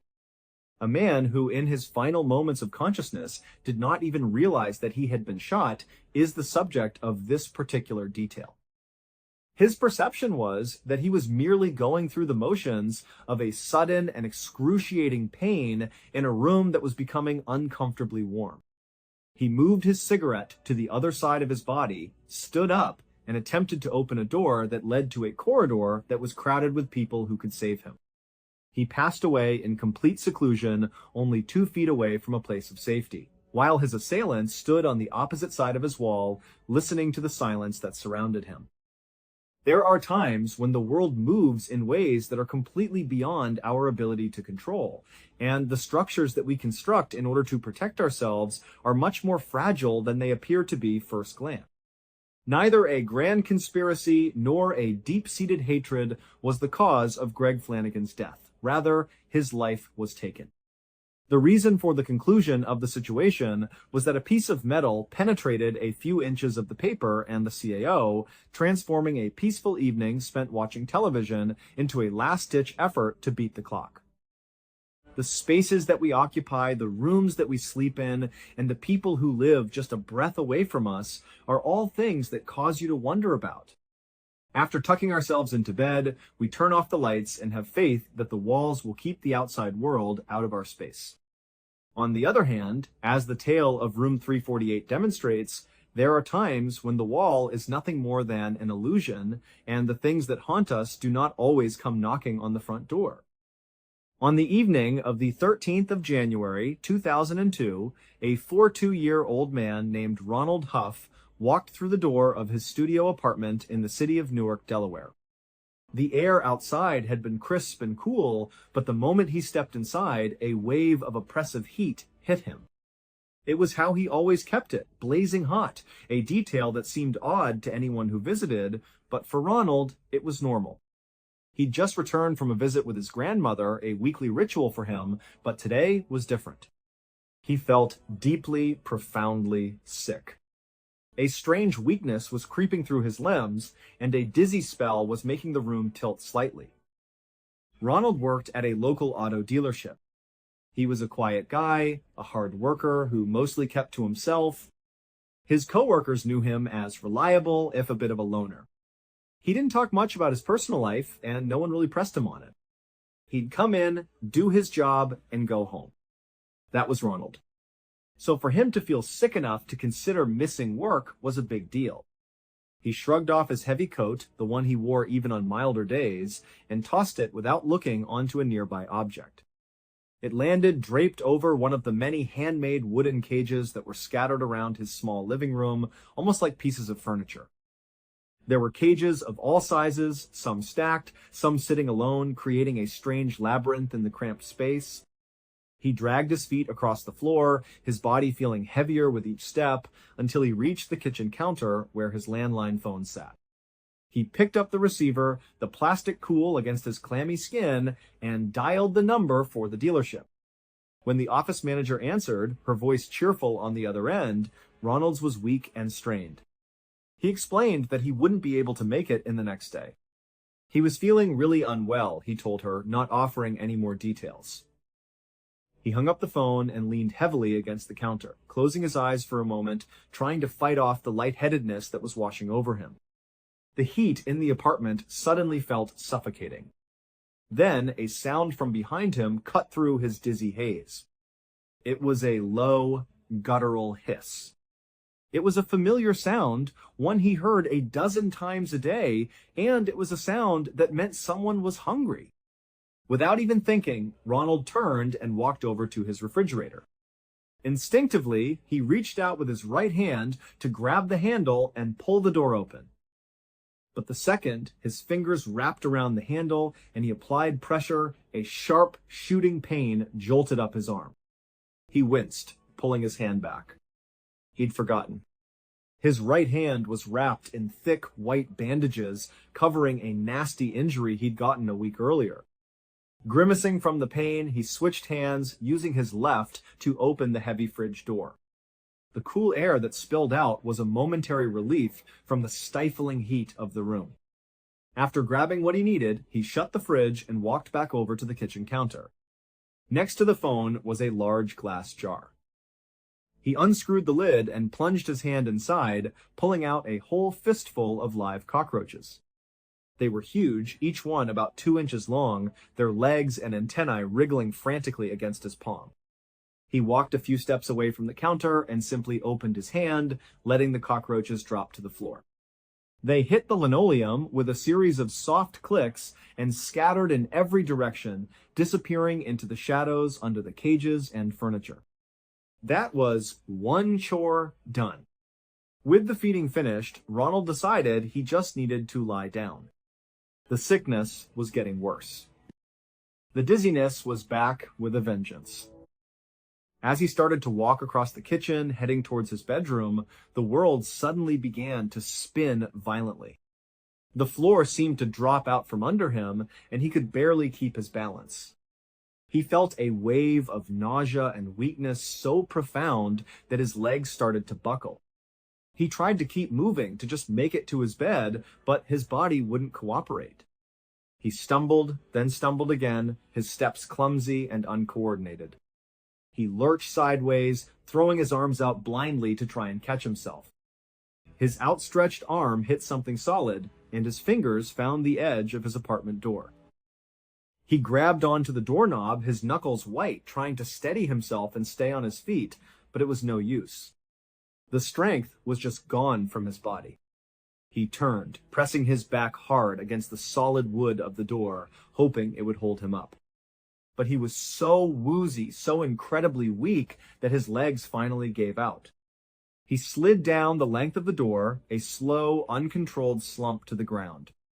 He ended up sitting there, his back pressed against the door, his legs splayed out in front of him on the floor. His head felt heavy, too heavy to hold up, and it lolled to one side. Slowly, his eyes fluttered and then closed.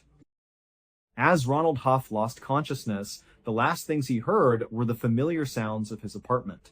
The faint, skittering footsteps of roaches scurrying across the floor, and the distinct, wet crunch of chicken bones being crushed. 3 days passed. In the apartment next door, Ronald's neighbor was watching television when he heard the distinct crackle of police walkie-talkies out in the hallway. Curious, he got up and opened his door a crack. He saw 2 uniformed police officers and the building's superintendent standing right in front of Ronald's apartment. The neighbor liked Ronald. He thought of him as a nice, quiet guy who never caused any trouble. He couldn't imagine what the police would want with him. But then he thought about it and realized he hadn't seen or heard Ronald for several days, which was unusual. Normally, he'd hear him moving around in there. The neighbor watched as one of the officers knocked firmly on Ronald's door. "Newark Police," the officer called out. "Mr. Huff, are you in there?" They waited. No answer. They knocked again, louder this time, their knocks echoing in the quiet hallway. Still, nothing. After a few minutes of this, with no response from inside, the police officers stepped back. They gestured to the superintendent, who fumbled with a ring of keys before finding the right one. He inserted it into the lock, turned it, and the lock clicked open. The superintendent stepped back, and the officers moved forward to open the door. One of the officers pushed, but the door only moved an inch or two before stopping abruptly. It felt like something heavy was blocking it from the inside. The 2 officers exchanged a look. They put their shoulders into it, pushing together with all their weight.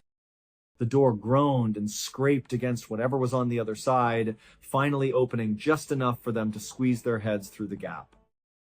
The neighbor watched as the officers peered into the dim apartment. A moment later, they both recoiled, jumping back into the hallway so quickly they almost tripped over each other. Their hands immediately went to the guns on their hips. One of the officers grabbed the radio on his shoulder and started talking frantically into it, his voice low but urgent. Then, the neighbor watched as both officers and the superintendent quickly walked away down the hallway and out of sight, leaving Ronald's apartment door hanging partially open. As the distant wail of sirens grew closer, the neighbor's curiosity got the better of him. He took a cautious step out of his own apartment and into the hallway. From his new vantage point, he realized he could see directly into Ronald's apartment through the open door. What he saw in that brief glimpse was so bizarre, so horrifying, that for a long moment he just froze, his mind struggling to process the scene. A second later, the shock wore off and was replaced by a wave of revulsion. He scrambled back into his own apartment and slammed the door shut, locking it behind him. Hours later, the neighbor couldn't shake the image from his mind. It was seared into his memory. He grabbed a piece of paper and a pen and just started sketching, trying to get the grotesque scene out of his head by putting it onto the page. It would turn out that Ronald Huff had a secret, a very big secret. And on the evening of the 13th of January, 2002, right after he called in sick to work, That secret had killed him. The picture the neighbor drew showed what the police had seen. On the floor, slumped against the door, was Ronald's body. But it was horribly mutilated. His face, his ears, and his hands had been chewed away. His abdomen was torn open, and his internal organs were gone, completely eaten. And surrounding Ronald's body were the culprits. They were giant monitor lizards. He was secretly keeping 7 of them as pets inside his tiny studio apartment. He fed them a diet of live roaches and raw chicken and just let them roam free. They were massive, ranging in size from 2 feet to an incredible 6 feet long. Unfortunately for Ronald, monitor lizards are not just carnivores, their mouths are also teeming with deadly bacteria. The reason Ronald's right hand was all bandaged up was because, a week before his death, one of his lizards had bitten him. The bacteria from that bite had seeped into the wound, causing a horrible staph infection. And it was that raging, untreated staph infection that, a week later, had made him feel so sick. It was what very likely caused him to pass out and collapse against his apartment door. And after that, once he was unconscious and helpless on the floor, his hungry pets had begun to eat him. It's assumed by investigators that he died first from the infection, and then the lizards consumed his remains. However, the autopsy was inconclusive on this point. It couldn't prove that he was already dead when they started. And so, it is entirely possible that he may have still been alive when they began to eat him. After Ronald's death was discovered, animal control was called in to handle the lizards. They were carefully removed from the apartment and eventually placed in the care of the Catoctin Wildlife Preserve and Zoo in Thurmont, Maryland. From the time Gareth Williams was a young boy growing up in Wales, his parents knew he was not just smart, he was exceptionally gifted. His mind worked on a different level than other kids his age. While they were playing with toys, Gareth was devouring books on mathematics and science. His academic trajectory was nothing short of meteoric. When he was just 17 years old, he achieved a first-class honors degree in mathematics from a university in his hometown. Most people don't even start university at that age. A couple of years after that, he had earned his PhD from the University of Manchester in England.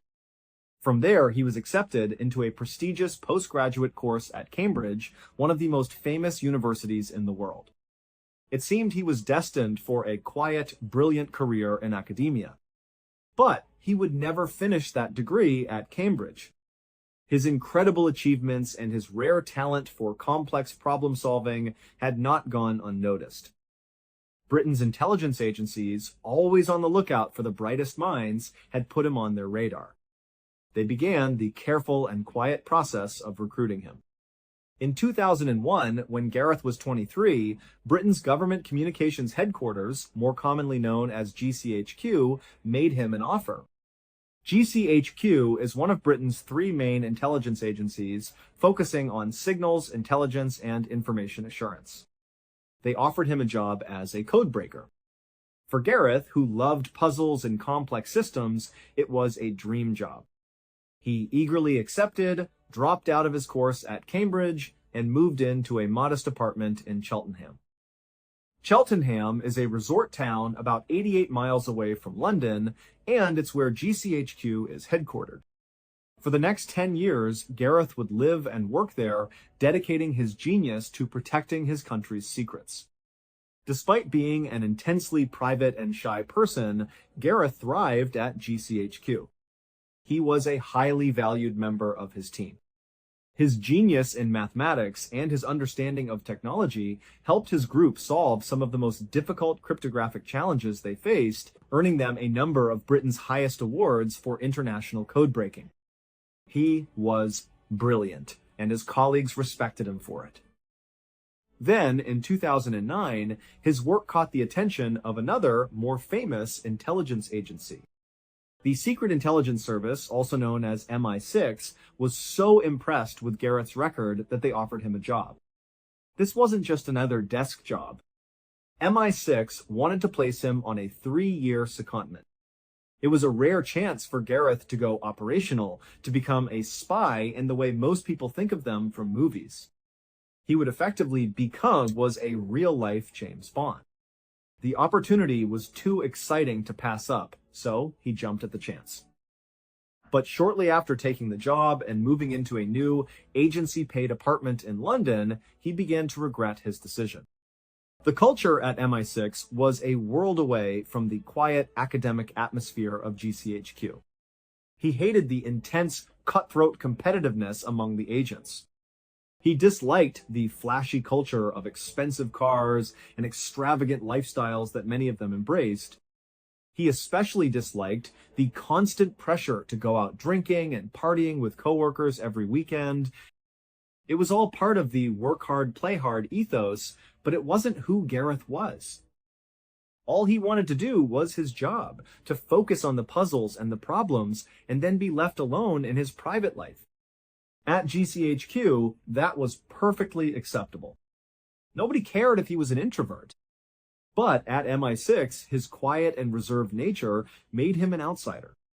He didn't fit in, and he was unhappy.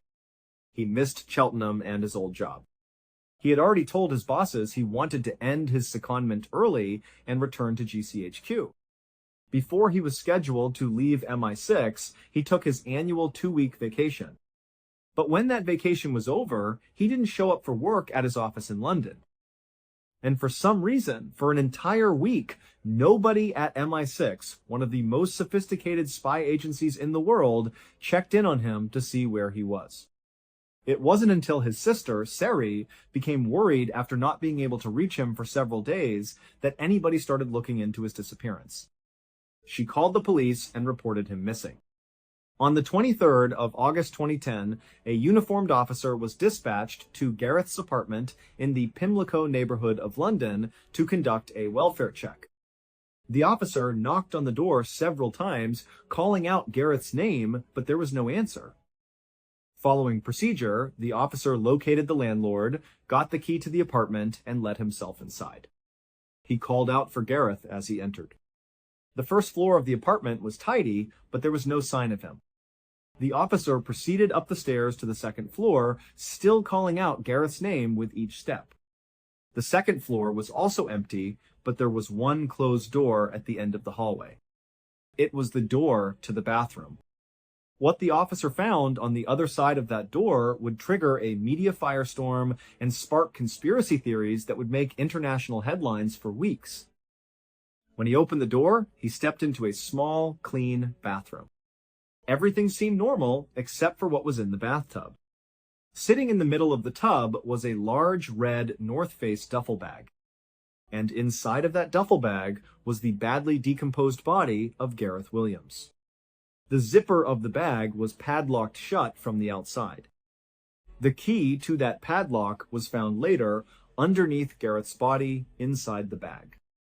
The crime scene was bizarrely clean. There were no fingerprints on the rim of the bathtub or inside it.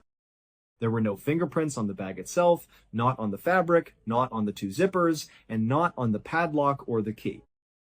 Gareth's iPhone was found on a nearby table, and a forensic analysis later revealed it had been wiped clean, restored to its factory settings. Investigators determined the reset had happened on August 15th. That was the last day Gareth was seen alive on CCTV footage, and it was the day that police believe he died. According to the coroner who examined Gareth's body, there were no injuries on it. There was no sign of a struggle, no defensive wounds. His toxicology report came back clean. He had no drugs or alcohol in his system. The thermostat inside Gareth's apartment had been turned up high, making the room uncomfortably hot, despite it being the middle of August. This excessive heat had drastically sped up the decomposition of his body, making it impossible for the medical examiner to determine a precise cause of death.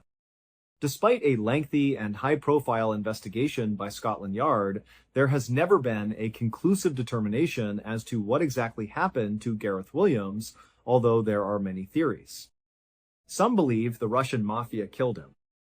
Just before his death, Gareth had been working on a case involving money laundering operations in Britain that were directly tied to Russian organized crime. This work would have certainly made him a target. Another prominent theory is that MI6 itself had something to do with his death.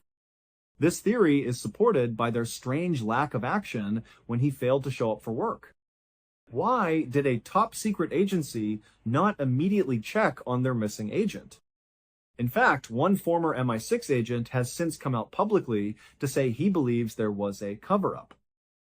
He was interviewed by CNN and stated that he believed MI6 agents had gone into Gareth's apartment before the police arrived and had cleaned the scene, wiping it down to remove any fingerprints and DNA evidence that might have implicated them. The last major theory, and the one that the authorities eventually settled on, is that Gareth did this to himself accidentally. During the investigation, it was discovered that he made occasional visits to bondage and claustrophilia websites. There was also an anecdote from his landlord who said that on at least one occasion, Gareth had to call out for help because he had tied his own wrists to his bed frame and couldn't get himself undone. The theory was that he had climbed into the bag as part of some sort of escapology or sexual ritual and had become trapped. But this theory has a massive flaw. During the inquest into his death, two experts, both skilled escapologists, attempted to replicate the scenario. They tried to get inside a similar-sized duffel bag, zip it up, and padlock it from the outside. They tried over 400 times and failed every single time. They concluded it was impossible for Gareth to have done it alone. And even if, by some miracle, he had managed to get inside the bag and lock it, how could he have done so without leaving a single fingerprint on the bag, the lock, the zippers, or the bathtub? When his body was found, he wasn't wearing any gloves. Ultimately, despite all the red flags and the sheer impossibility of the official explanation, Gareth Williams' death was ruled to be probably an accident, and the case was officially closed 3 years after he was found. Growing up, Pauline Dakin always had a nagging feeling that there was something just a little bit off about her family. It was a sense of unease she couldn't quite put her finger on, a shadow of anxiety that seemed to follow them everywhere. Years later, she would find out that her childhood instincts were absolutely right. In 1970, when she was just 5 years old, her parents, Ruth and Warren, separated. For Pauline, this wasn't a huge shock. Her father, Warren, was a heavy drinker, and his temper could be explosive. The house was often filled with tension. But after the separation, when Pauline, her mother, and her older brother moved into a different house on the other side of Vancouver, Canada, things didn't get better. In fact, Pauline noticed her mom started to act even more anxious, almost paranoid, all the time. But she never explained why.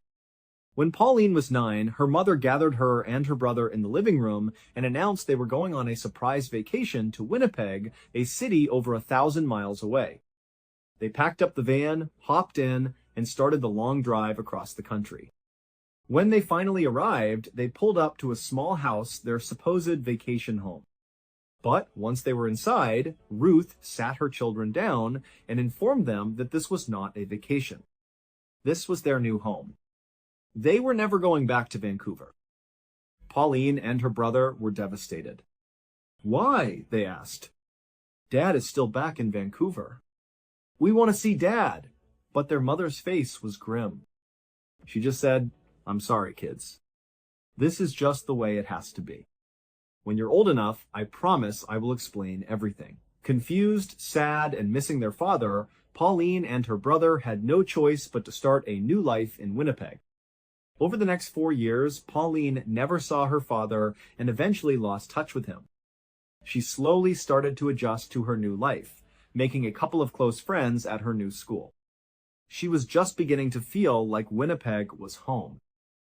But right as she was starting to feel a sense of normalcy, her mother announced once again that they needed to move. Immediately. This time, they were going all the way to New Brunswick on the far eastern coast of Canada. Their mother made them swear an oath of absolute secrecy. They were not to tell anyone, not a single soul, about the move. But later that day, Pauline was with her best friend Wendy, and the secret just slipped out. She couldn't help it. So when Ruth came to pick Pauline up from Wendy's house, the two girls had to stage a very casual, breezy goodbye, pretending like they would see each other at school the next day, all so that Pauline's mother wouldn't suspect she had broken her promise. Once they were in New Brunswick, the family finally seemed to put down roots. They stayed there for many years. But her mother's strange anxiety never went away. She was still paranoid about something, always looking over her shoulder. The kids just had no idea what it was. Fast forward to 1988. Pauline was now 23 years old. She had moved out of the family home and was living with her boyfriend about 2 hours away. She was working as a reporter for a local newspaper. One day, her mother called her with a strange request. "I'd like to meet you at a motel," she said. "I'm finally ready to tell you everything. The truth about your childhood." Pauline was intrigued and a little nervous, but mostly excited. This was the conversation she had been waiting for literally decades. So Pauline eagerly drove to the motel. When she arrived, she saw her mother pacing anxiously in the parking lot. She walked up to her mom with a smile, about to say hello, when her mother suddenly looked at her, put a single finger to her lips, shushing her. Then, her mother jammed a plain white envelope into Pauline's hands. Scrawled on the front of the envelope were a few words. "Don't say anything. Put your jewelry inside of this envelope. It's probably bugged. I will explain everything inside. Just please don't speak." Pauline was completely bewildered, but she did as she was told. She took off her watch and her rings, put them in the envelope, and handed it back to her mother. The two of them then walked silently into the motel and into the room her mother had rented. When they went inside, a man was sitting in a chair in the middle of the room. Pauline recognized him immediately. It was Stan Sears, the reverend from their old church back in Vancouver. Her mother had worked as his secretary for the entire time they had attended that church. Pauline had always known that her mother and Stan were very close friends. They had even kept in touch after the family left Vancouver, with Stan periodically showing up for visits in both Winnipeg and New Brunswick. So, while it was a surprise to see him there, it wasn't a total shock when Pauline's mother confessed that she and Stan had fallen in love many years ago. They had been having a secret relationship ever since their time in Vancouver.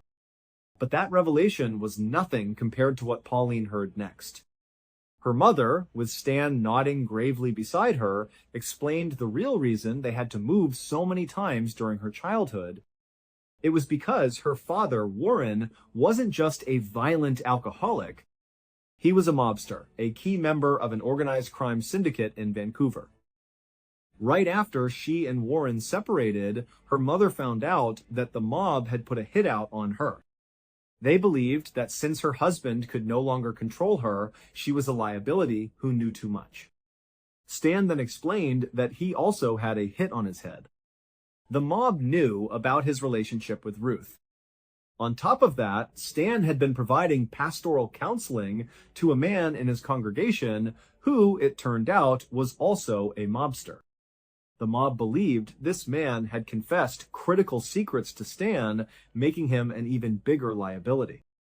At first, Stan said he didn't believe it. It sounded too crazy. But then he found out that the man he had been counseling had been assassinated, found dead in the trunk of his car. That's when he knew the threat was real. They decided they couldn't go to the police. Pauline's mother knew what happened to families who snitched on the mob. They were made into examples. So instead, they decided to go into hiding together. When Pauline and her family moved to Winnipeg and then to New Brunswick, Stan had secretly moved there as well, living nearby under the radar. That's why Pauline would see him show up periodically to visit. Pauline was in a state of complete shock, but at the same time, a strange sense of relief washed over her. It was a crazy explanation, but it was an explanation. It made sense of all the strange, terrifying things from her childhood. Over the next several hours, Pauline sat in that motel room with her mother and Stan and asked them every question she could think of. She learned that the time she came home from school to find her mother frantically throwing out all the food in the fridge and pantry, that was because they had received a tip that the mob had tried to poison them. These 6 different times she was suddenly unenrolled from her school and moved to another one across town, that was because there was a credible threat that the mob had discovered where she was. By the end of the weekend, Pauline had not only learned about this totally insane past, she also learned that she was still in danger. Before she left, she asked her mother and Stan what she should do to stay safe. Her mother explained that this was the real reason they had called her there. After all these years, they were tired of hiding. They had finally gone to the authorities and had been moved into a special, off-the-books witness protection program for families connected to organized crime. She said that when you enter this program, it's referred to as entering the weird world. You're not completely safe, but you have undercover agents following you at all times, monitoring you to make sure there are no assassination attempts. And before Pauline could even ask, her mother told her that as part of their entry into the weird world, they had requested that a couple of agents be assigned to monitor both Pauline and her brother, even though they didn't know about it. At this point, Stan leaned forward and handed her a small radio. He told her it was a special device that broadcast directly to the agents who were supposedly following her. He warned her to only use it in a truly desperate situation because as soon as she called for help, people would be risking their lives to save her. As Pauline held the radio, she looked at her mom and Stan and asked, "What happened to Dad? Is he in jail?" Her mother shook her head. "No," she said. "He's in the weird world too." She then handed Pauline a letter. It was from her father, addressed to her. It basically explained that he had also been moved into the weird world and that he was looking forward to Pauline joining them when she was ready. So now Pauline was standing there holding this radio and this letter from her supposedly mob-connected father, completely overwhelmed. Her mother just told her, "Go home. Think about what you want to do. If you want to join the program and enter the weird world with us, just let me know and we'll make it happen." Pauline, still in a total state of shock, gave her mom and Stan a hug and said she would be in touch. She left the motel and got into her car. She was about to back out when she saw Stan running out of the motel room holding something in his hand. She stopped and Stan ran up to her window. "Hey, I forgot to give you this," he said.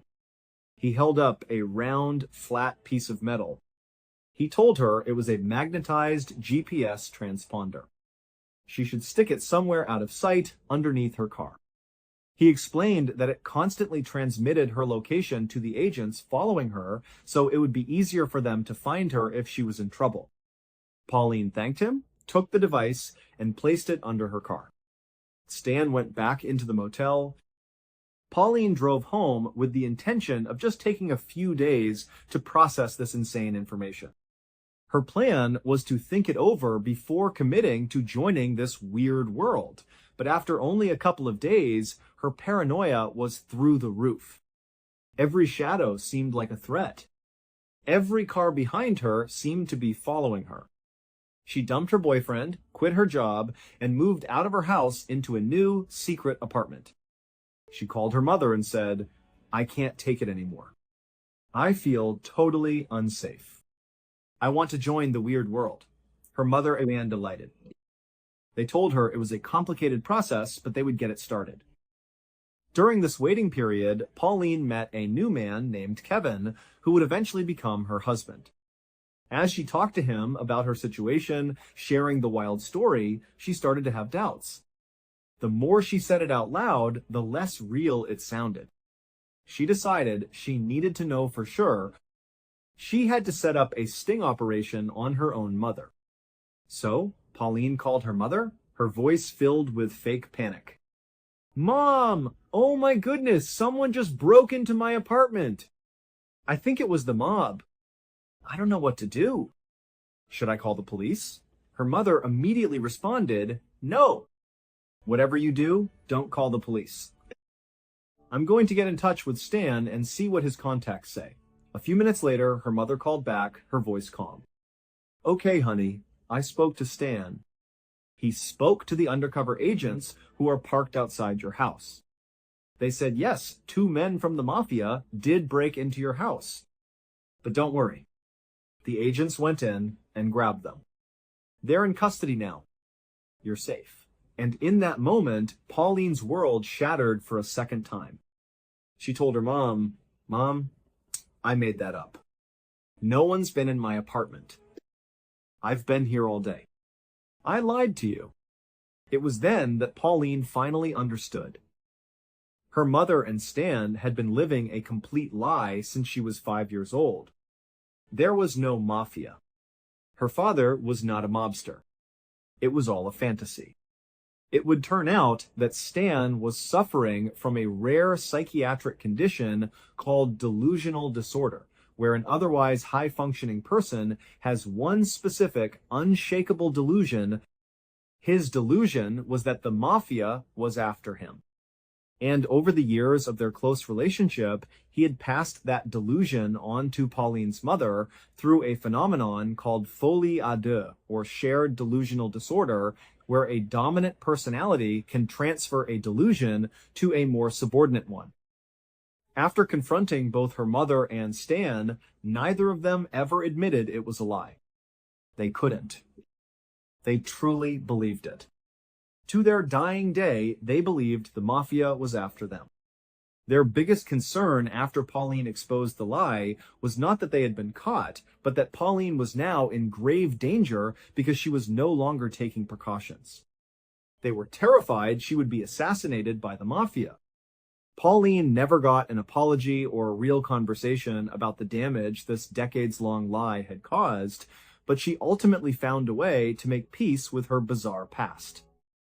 She wrote about her experience in a best-selling memoir titled Run, Hide, Repeat. On the 15th of September 2010, a 55-year-old man named Greg Flanagan checked into the Elegante Hotel in Beaumont, Texas.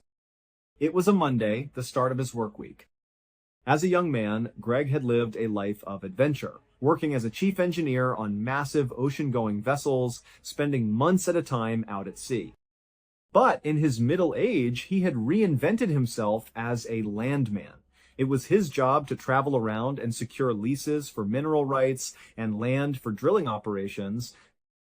He was slender and looked fit, which was surprising considering he never exercised and had been a chain smoker for most of his life. He kept a close-cropped white beard and had the tanned, weathered skin of someone who had spent a lifetime outdoors. Every Monday morning, Greg would make the 2-hour drive in his pickup truck from his home in Lafayette, Louisiana, all the way to Beaumont, Texas, where his company would always put him up in a room at the Elegante. The hotel was nothing special, not fancy, but not a dive either. To Greg, it didn't matter. All he needed was a bed to sleep in and a television to watch. His room, number 348, was simple. When you walked in, there was a small bathroom immediately to the right. A little farther in, the room opened up. Straight ahead was a window that looked down over a small courtyard pool lined with potted plants. The main space had a queen-size bed pushed up against the right wall, and on the left wall, there was a dresser with a TV on top. Greg wheeled his single suitcase into the room and placed it at the foot of the bed. He unzipped it and began his weekly routine. He carefully pulled out the collared shirts he would need for the week, making sure they stayed wrinkle-free, and hung them neatly in the closet. He then took out his toiletries, which were kept in a cloth bag with a convenient hook, and he hung the bag from the towel rack in the bathroom. After unpacking, he took off his worn-in brown work boots and his faded blue jeans and slipped into a comfortable pair of pajama pants. Anytime Greg stayed at the Elegante, he rarely left his room.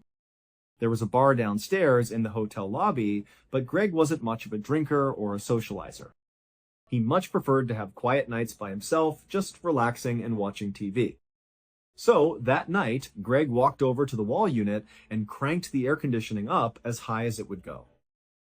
He liked to sleep in a room that was practically freezing cold. Then, he got into bed, but he didn't lie down. He propped 2 big pillows up against the headboard and leaned back, getting comfortable for a night of channel surfing. He took a clean towel from the bathroom and laid it out on the empty side of the bed next to him. On this towel, he methodically arranged all his nighttime essentials: his ashtray, his pack of cigarettes, his lighter, his cell phone, the TV remote, and a candy bar. Everything he needed within arm's reach. He picked up the remote, turned on the TV, and began flicking through the channels. He eventually landed on a station that was playing the movie Iron Man 2. Good enough, he probably thought to himself. He put the remote down, picked up his candy bar, and unwrapped it. He took a bite, then grabbed a cigarette from the pack, lit it, and settled in, smoking and watching the movie. The following morning, Susie Flanagan, Greg's wife, didn't get her usual morning call from her husband. Every single morning that he was away for work, without fail, Greg would call her to say good morning and check in. It was their routine, and this was a major break from it. She started to feel a little worried. She tried calling his cell phone, but it just rang and rang until it went to voicemail. He never picked up. Growing more concerned, she called his office in Beaumont. He didn't answer his desk phone either. After trying his office a second and third time, one of his coworkers finally picked up. They told her that Greg hadn't come into work yet and they hadn't heard from him. Now Susie was genuinely concerned. A knot of dread formed in her stomach. She felt like something was wrong. She asked his coworkers, "Do you mind just going over to his hotel? Can you knock on his door and just make sure he's okay?" They agreed immediately and said they would head right over. Two of his coworkers drove to the hotel. They went up to the third floor to room 348 and knocked on Greg's door. There was no answer. They knocked again, louder this time, calling his name. Still silence. They went back down to the front desk and got the hotel manager, who came up with a master key. The manager unlocked the door and pushed it open, and right away they found Greg. He was lying dead in the middle of his hotel room floor. The position of his body suggested he had fallen first to his knees and then pitched forward onto his face. His left arm was sort of tucked underneath his body, and still clutched between the first two fingers of his left hand was a cigarette that hadn't fallen. It had burned all the way down to the filter. The room was exceptionally warm, and Greg's skin had a strange grayish-blue tint. Immediately after seeing him, his coworkers called 911. Shortly after the paramedics arrived, Detective Scott Apple of the Beaumont Police Department pulled up in his cruiser. Apple was a short, very fit guy with silver hair that he wore spiked up. He looked like a cop straight out of Central Casting, and he was known for working cases relentlessly. When he got up to room 348, he saw no signs of a break-in. Nothing inside the room seemed to have been disturbed. There was no blood and no obvious wound on Greg's body, with the single exception of a slight abrasion on his cheek, likely from when he fell and hit the carpet. Detective Apple looked around the room and found Greg's wallet, still in the back pocket of his jeans, which were folded on a chair. It was full of cash. Robbery was clearly not a motive. He went back out into the hall and began interviewing the occupants of the surrounding rooms. No one had heard anything unusual. No one had seen anything suspicious. He went back into the hotel room and conducted a more thorough search, looking for any kind of drugs or any substance that Greg might have taken that could have led to his death. There was nothing. No prescription pill bottles, no illegal drugs, no alcohol. Later that day, after the family had been notified of Greg's passing, his grief-stricken wife, Susie, called Detective Apple. Through her tears, she told him, "You know, my husband did not take good care of himself. He had a terrible diet.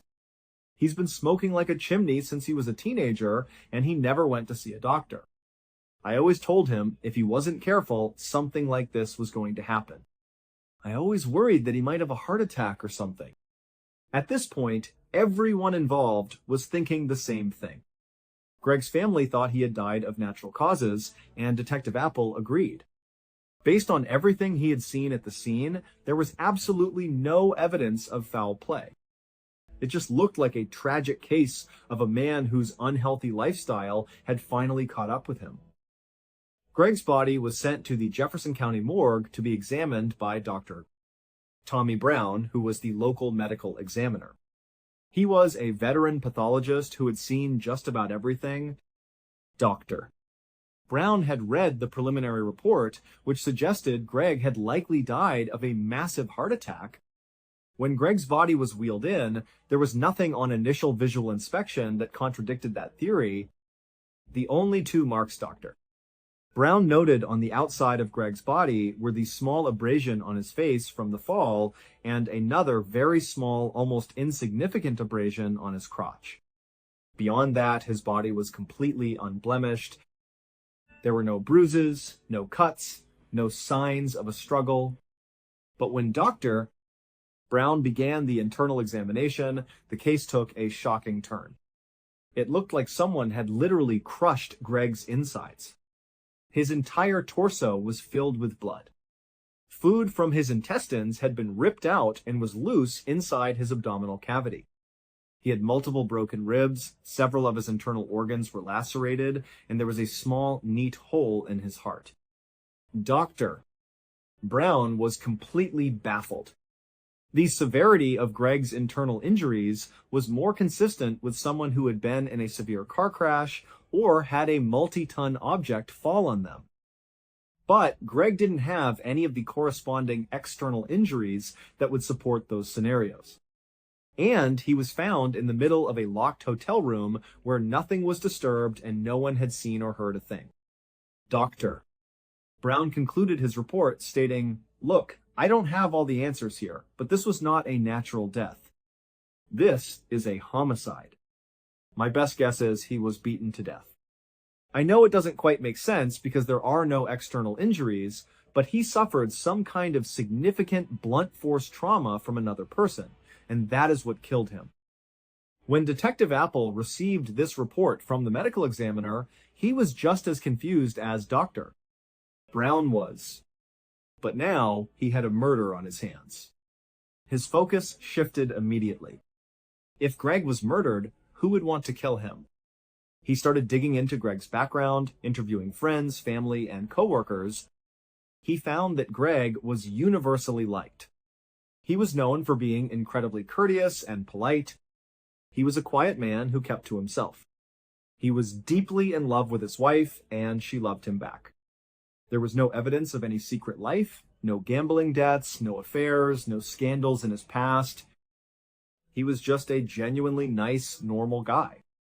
It made absolutely no sense why anyone would want to kill him, let alone with such bizarre, unexplainable violence. After a few months, the investigation had gone nowhere. In reality, it had never even really gotten started, because there was no logical starting point. The only odd detail from the crime scene that Apple kept coming back to was that the room was unusually warm when the body was found, which was the opposite of how Greg liked to keep it. But a warm room didn't explain why his insides were crushed. And so, with no leads and no suspects, Apple was about to put the case on the back burner when he made a small discovery. He was reviewing hotel records and found in the maintenance logs that on the night Greg died, he had been making popcorn in his room's microwave and had somehow managed to blow a fuse. It wasn't just his power either. The blown fuse had also cut the power to the room on his right, the room on his left, and the room directly below him. The log showed that Greg had called the front desk and a maintenance man had been sent up to reset the breaker. This opened up two new, albeit weak, theories for Detective Apple. The first was that the maintenance man, who did have a minor criminal record, had attacked Greg when he went up to fix the breaker. But this was wildly speculative.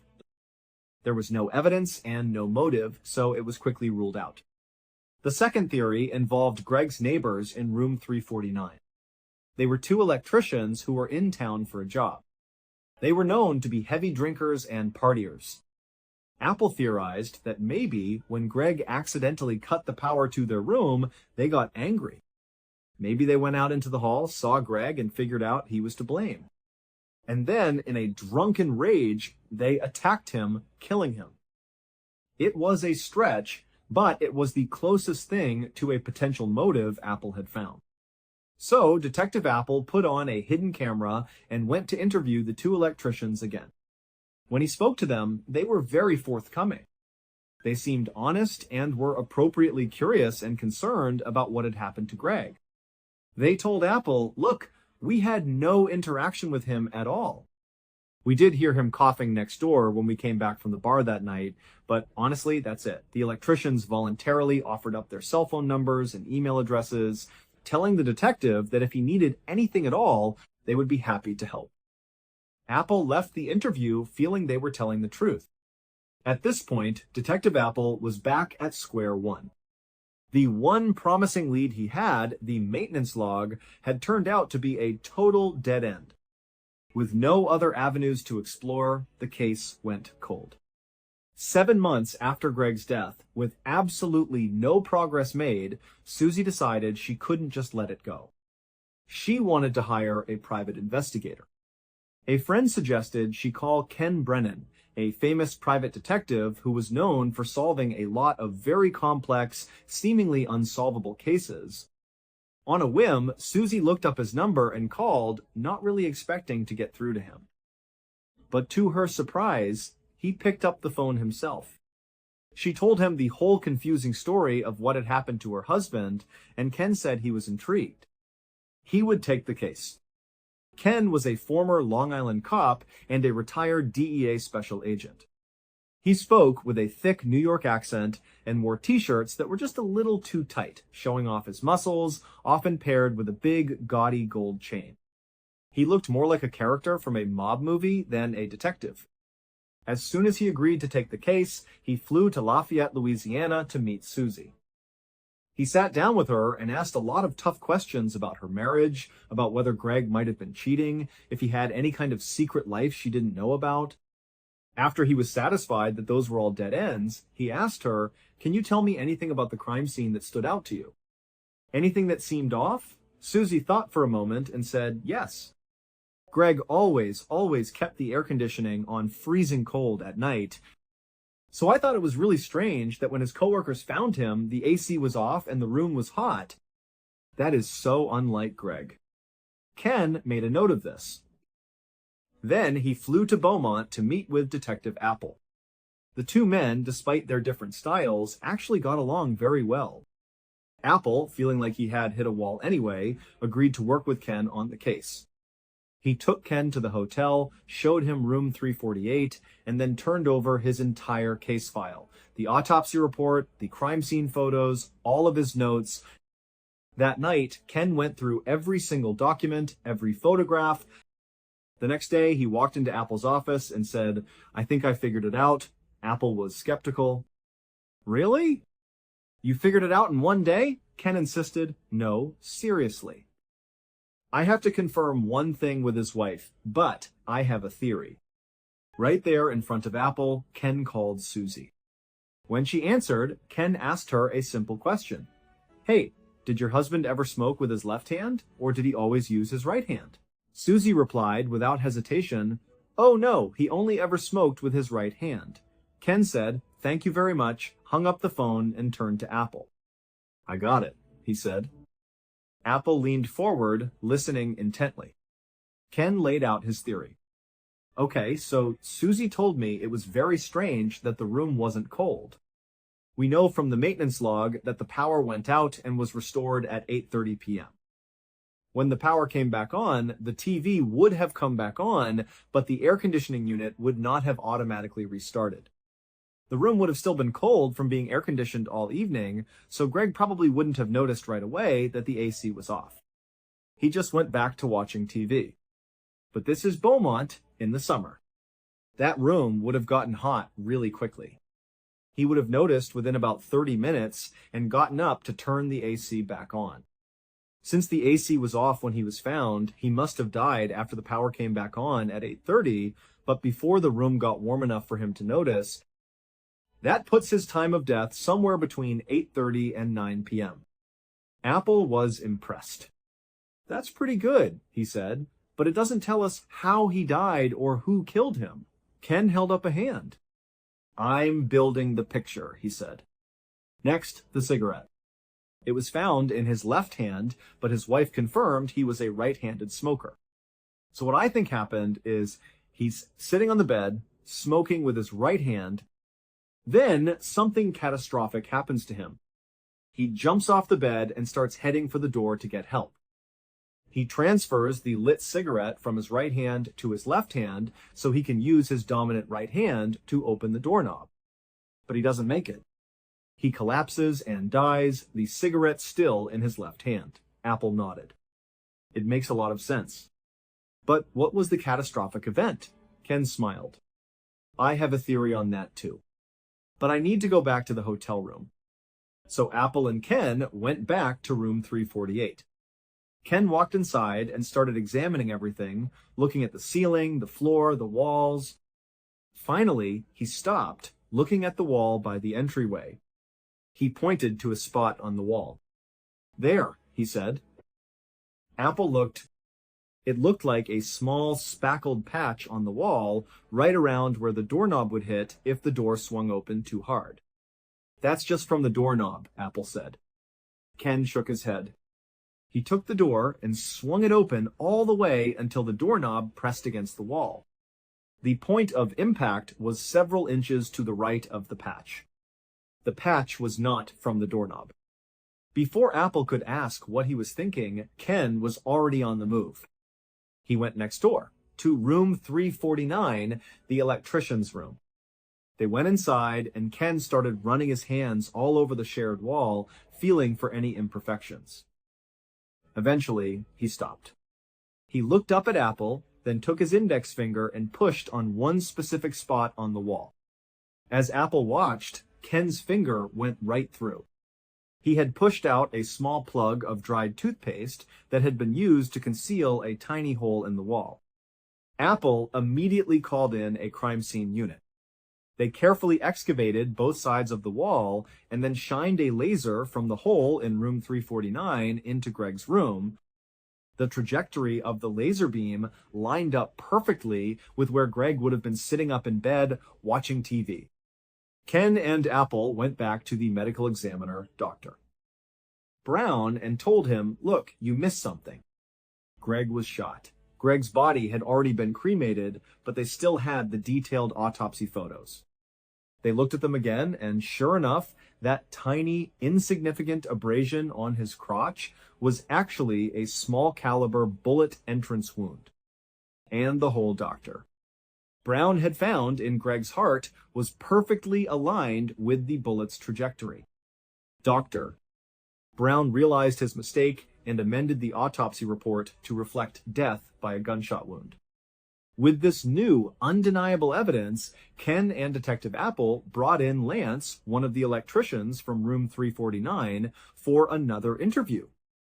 They told him it was just a routine follow-up. They had him sign a sworn statement reattesting to his original story that he hadn't seen or heard anything. Lance read it over and said, "Yeah, that's right. I wish I knew more to help you." He signed the document. The second he put the pen down, Ken leaned forward and said, "All right, we got you. We know a gunshot was fired from your room that night, and that's what killed Greg Flanagan. So you need to start talking, or you're going to jail right now for filing a false police report." Lance crumbled. The whole truth came pouring out. He said that he and the other electrician, Muller, had been drinking heavily that night. Muller had gone out to his truck and brought his pistol back into the room. He was drunk and goofing around with it, waving it around. Lance said he told him to stop, but Muller kept playing with it, at one point even aiming it at Lance. Lance said he batted the gun away, and Muller dropped it. The gun hit the floor and went off. They saw the bullet hole in the wall leading into the next room. They both froze and listened. They didn't hear a scream, no sound at all. After a few minutes of silence, they convinced themselves that the room next door must be empty and that they had gotten away with it. So they just left and went to the bar. When they came back later that night, they heard Greg coughing next door, which further convinced them that he must have come back to his room after the gunshot and was perfectly fine. The next day, when they saw Greg's body being carried out on a gurney, they panicked, thinking they had killed him. But then they overheard Detective Apple talking to other officers in the hallway, saying that it looked like natural causes, probably a heart attack. They were flooded with relief. They actually believed it was just a bizarre coincidence that Greg had a heart attack on the same night they fired a bullet into his room, but deep down, Lance admitted they knew they were probably responsible. So they covered their tracks. They plugged the bullet hole with toothpaste and hid the gun. Ultimately, Mueller, the owner of the gun and the one who had been waving it around, was charged with manslaughter. He was sentenced to 10 years in prison. On the 27th of April, 1997, a farmer in a rural part of Indonesia was walking his livestock through a thick, dense sugarcane field near his house when he stumbled, tripping hard on something hidden in the dirt. After he caught his balance, he looked down to see what he had tripped over.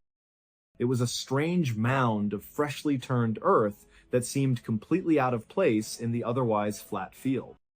His curiosity was piqued, and he wanted to dig it up to see what was underneath, but he knew he wasn't on his own property. So instead, he turned around, led his livestock back to his village, and went to find the village leader. He told him about the strange pile of dirt and suggested someone should go and see what was buried there. The village leader gathered some other men, and they all headed back out to the sugarcane field. They found the mound of dirt exactly where the farmer said it would be. The first thing they did was take a long, sturdy stick and poke it into the pile. The stick slid easily into the soft dirt. When they pulled it back out, a horrible, sickening stench billowed out from the hole, filling the air around them. It was the unmistakable smell of decay. Worried about what they might find, the men decided to leave it alone. They went back to the village and reported the strange, smelly mound to the local authorities. The authorities, however, told them to go back out there, dig up the mound, and report back on what they found. So, the village leader and a few more men returned to the field, this time armed with shovels. They began to dig into the soft earth. Pretty quickly, their shovels struck something soft, buried just beneath the surface. They put their shovels down and started digging carefully with their hands. After clearing away a bit more dirt, they uncovered a human face looking right back at them. It was a woman. It appeared she had been buried vertically in a hole up to her neck, and then someone had just piled dirt on top of her head. At this point, the authorities were called again, and this time they came out to the scene. They were able to excavate the body and identify her as a 1-year-old local woman named Dewey. After asking around the village, police determined that the last time anyone had seen Dewey alive was 3 days earlier when she had left her house to run an errand. After that, she had simply vanished. No one knew what had happened to her. Just a few hours after Dewey's body was discovered, a 5-year-old boy who worked as a rickshaw driver came to the police station. He had information. He told the police that 3 days earlier, on the evening of April 24th, the same day Dewey was last seen, she had hired him for a ride. When she got into his rickshaw, he asked her where she wanted to go. She was very secretive.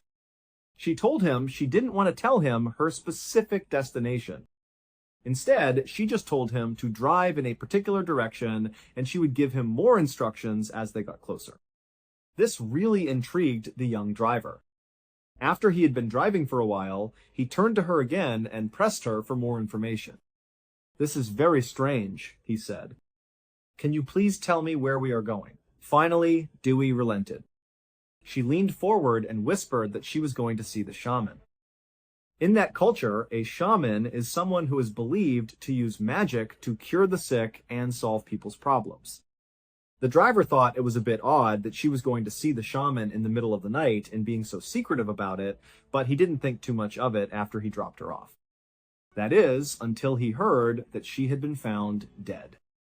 The police immediately went to the home of the local shaman, a 5-year-old man named Ahmad Siraji. They asked him if he had been with Dewey on the night of April 24th.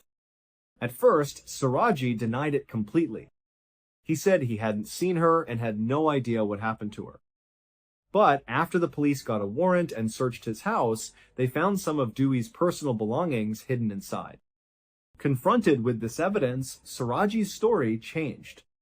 "Okay," he said, "I have been lying.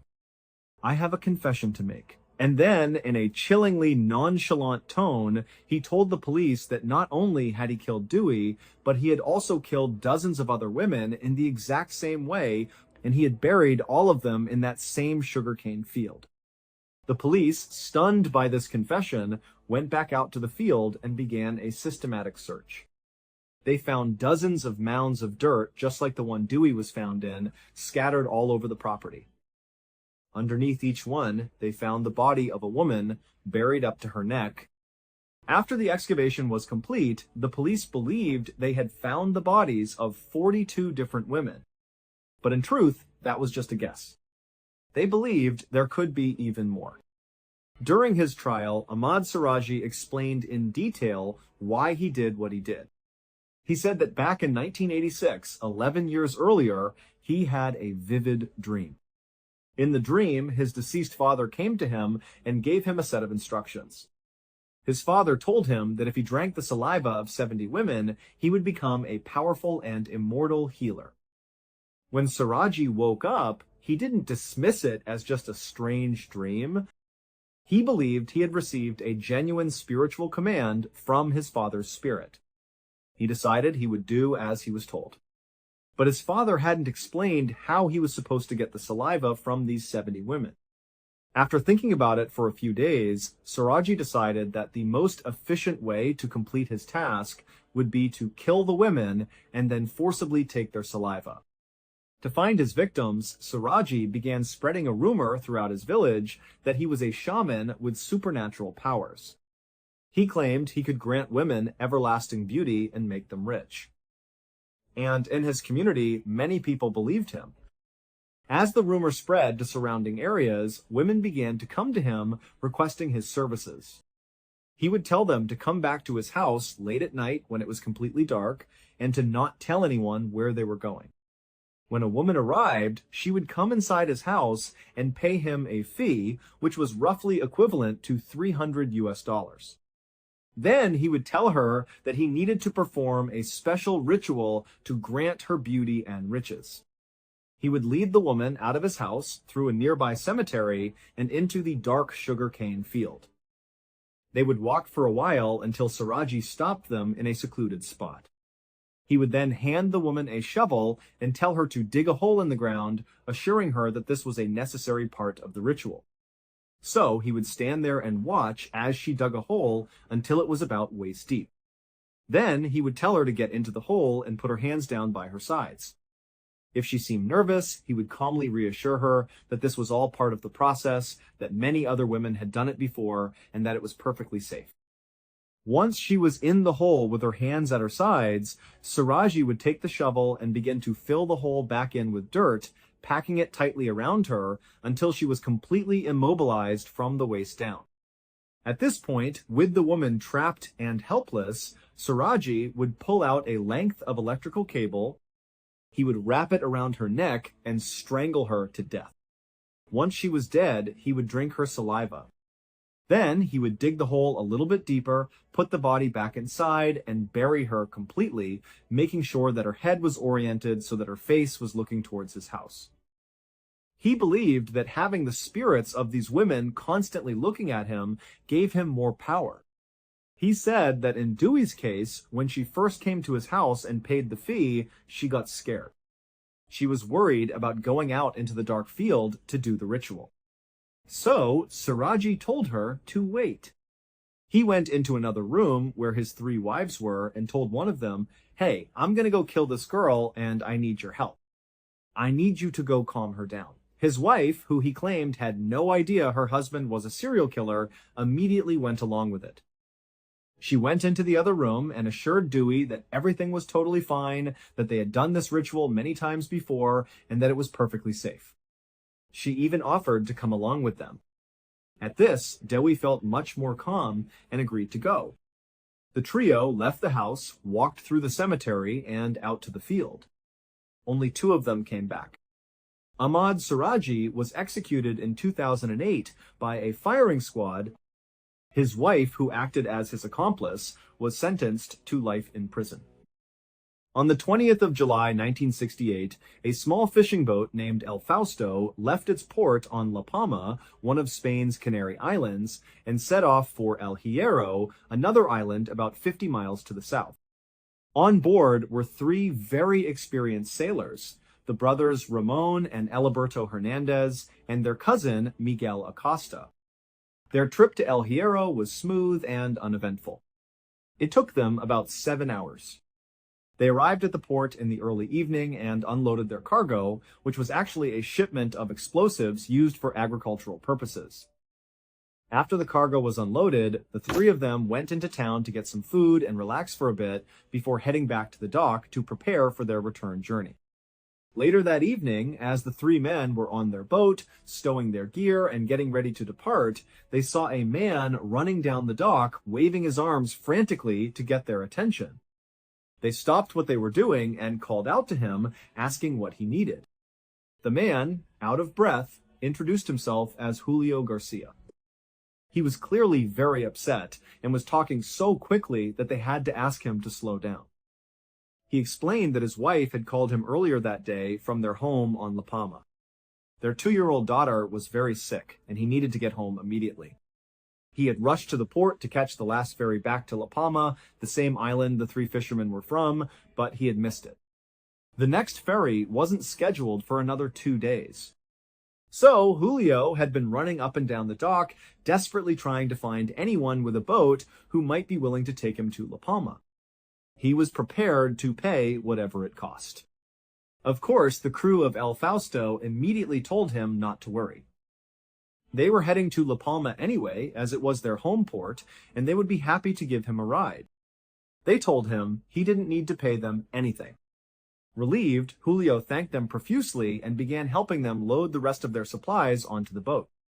They had some food, about 22 pounds of fruit, and a supply of fresh water. Once everything was loaded, they untied their lines from the dock and set sail for La Palma. They departed at about 2:30 inches the morning on July 21st. The water was calm during their return trip. The only weather they had to contend with was a light mist that formed over the water in the early morning hours after the sun came up, but it wasn't thick enough to affect their ability to navigate. And even if the fog had been more severe, Ramon, Eliberto, and Miguel were seasoned sailors who had been navigating these exact waters since they were teenagers. They had sailed in far worse conditions and always made it home safely. But at 10 a.m. that morning, the scheduled arrival time for El Fausto in La Palma, the boat didn't appear. The owner of the boat was waiting at the dock for them. When they didn't show up on time, he wasn't overly concerned. He knew the 3 men well and trusted their skills. In fact, he normally would have gone on the trip with them, but he had other commitments on the island. He figured they had probably run into some minor mechanical issue. El Fausto was an old boat, and it had had problems in the past, but after a little while, the families of the crew started to gather at the dock, asking the owner where their loved ones were. The owner, still not particularly worried, but wanting to reassure the families, decided to take action. He told them, "I'll send a search boat out. They'll take the exact same route El Fausto was on, just in reverse. I'm sure they'll run right into them and help them fix whatever problem they're having." So a search boat was sent out. For hours and hours, it motored along the exact charted course that El Fausto was supposed to be on, but they were nowhere to be found. The search boat radioed back to the owner and said, "We can't find them." "What do you want us to do?" He called them back in. He realized that if they weren't anywhere near their route, then something more serious must have happened. It was at this point that he contacted the authorities, and a much larger, more formal search and rescue effort was launched. Planes and boats fanned out over the sea to look for El Fausto and her four-man crew. Everyone involved in the search was operating with a huge sense of urgency. They had been told that the men on board had very limited supplies, just 22 pounds of fruit and a small amount of fresh water. If they weren't found within a couple of days, the chances of finding them alive were slim. But despite the massive search effort, a couple of days passed with no sign of the boat. Hopes began to fade. People started to fear the worst. But then, on July 25th, 4 days after El Fausto had vanished, a British ship called the Duquesa radioed in an incredible message. They had found a small fishing boat drifting aimlessly in the open ocean. There were 4 people standing on the deck waving flashlights to get their attention. As the British ship got closer, they were able to read the name on the hull. It was El Fausto. El Fausto had been found about 120 miles west of La Palma. They had drifted way, way off course. But when the Duquesa pulled up alongside them, they could see that all 4 crew members were alive. In fact, they seemed to be in relatively good spirits. They were certainly dehydrated and starving, and very grateful for the water and food the British sailors gave them. They were obviously a bit shaken up from being lost at sea, but beyond that, they seemed okay. That message was quickly relayed back to the friends and family waiting anxiously on La Palma. When they were told that the men had been found and were alive, there was a huge celebration. They had all thought their loved ones were dead. But a couple of hours after that first joyous transmission from the Duquesa, a second, very strange message came through. The captain of the Duquesa reported that the crew of El Fausto was refusing to be towed back to shore. They were insisting that their boat was fine and that they just needed a few supplies and they would be on their way. The captain of the Duquesa was baffled. He asked them, "Then why are you out here? How did you end up 120 miles off course? Something must have gone wrong with your boat." But the men were evasive. They just said, "No, there's nothing wrong with the boat. No mechanical issues. Everything's fine. We appreciate the offer, but we don't need a tow." Even Julio, the man who had been so desperate to get home to his sick daughter, was saying the same thing. "No, we're good. We don't need a tow." The captain of the Duquesa couldn't believe what he was hearing. He thought, "What am I missing here? You drifted 120 miles out into the Atlantic. You're incredibly lucky we found you. You probably would have died of dehydration in a few days. We are offering to guarantee your safety, to bring you home to your families, and you're telling us to leave?" But he could not convince them. They were polite, but firm. They just needed some food, water, cigarettes, and a little bit of fuel. And so ultimately, the crew of the Duquesa gave them what they asked for. They provided them with enough fuel for about 18 hours of travel, along with plenty of supplies. The British sailors watched as the 4 men on El Fausto started their engine, waved goodbye, and sailed off to the east towards La Palma.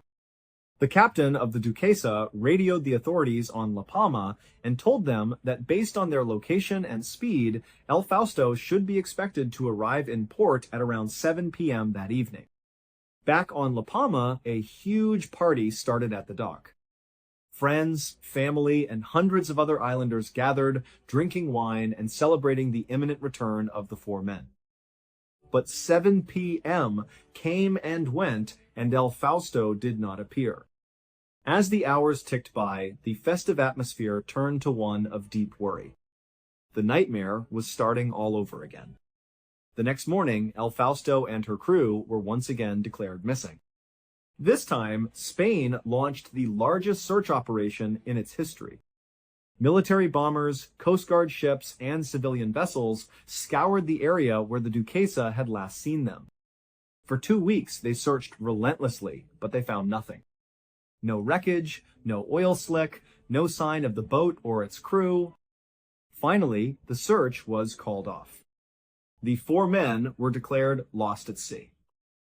2 months later, on October 9th, an Italian merchant ship called the Ana di Maio was on its way to Venezuela when it spotted a small fishing boat bobbing aimlessly in the distance. The boat was far too small to be making a transatlantic voyage. As they got closer, they could see that there was no one on deck and no one in the cabin. When they were close enough to read the name on the hull, they saw it was El Fausto. The Ana di Maio pulled up alongside the fishing boat and tied it off. 2 of the Italian sailors boarded El Fausto, calling out to see if anyone was there, but they were met with silence. The boat itself was in surprisingly good condition. There was no sign of damage or violence. They went into the cabin looking for a logbook that might explain what had happened, but there was none. The sailors were left scratching their heads. How could a perfectly seaworthy boat end up abandoned in the middle of the Atlantic? Where was the crew? They still needed to check the small space below deck that housed the engine. The 2 sailors found the hatch on the deck, opened it up, and peered down into the darkness. A horrible smell wafted up. They shone a flashlight down and were met with a gruesome and inexplicable sight. Lying on his back on the floor of the engine room was the body of a dead man. He was partially mummified. He had no clothes on, and he was clutching a small transistor radio to his chest. The sailors reeled back in shock. After composing themselves, one of them climbed down into the engine room to look for more clues. There was only the one body. But tucked behind the body, he found a small notebook. The sailors took the notebook back to their ship and opened it. The first thing they noticed was that a large section in the middle of the notebook had been torn out. 28 pages were missing. All that was left were a few pages at the beginning and a single page at the end. The first few pages contained only some simple notes and math calculations. The last page appeared to be some kind of farewell message, but the handwriting was difficult to read and the language was a bit confusing. The captain of the Ana di Maio radioed Spanish authorities, informing them that they had found El Fausto and that they intended to tow it with them to Venezuela, where they would turn over everything to the authorities. They attached a tow line to the bow of El Fausto and began their journey. 2 days later, the Spanish authorities received a crushing telegram from the Italian ship. The night before, as El Fausto was being towed, it had suddenly lurched forward, its bow plunging down into the water. It sank so rapidly that it snapped the thick tow line and disappeared beneath the waves before the Italian crew could do anything to stop it. The boat and the body inside it were now gone forever, lost at the bottom of the Atlantic. All that remained was the small notebook. The notebook was sent to La Palma and shown to the families of the 4 men. Julio's wife immediately identified the handwriting as his. This meant the dead man in the engine room was almost certainly Julio. His wife was able to decipher most of the final page. It was a detailed list of instructions for her on what to do after his death. It listed his insurance policies and properties. And then, at the very bottom of the page, he had scrawled one last cryptic message. Don't ever tell our son all that has happened to me. You know that God wanted this fate. Love you. If Julio knew he was about to die, why didn't he write down what had happened? He had to have known that whoever found his body in this notebook would have so many questions. Unless, of course, he did write it all down, and the explanation was in those 28 pages that were torn out of the middle of the notebook. If so, who removed them, and why? And where were the other 3 men? Why did they refuse a tow that would have guaranteed their safety?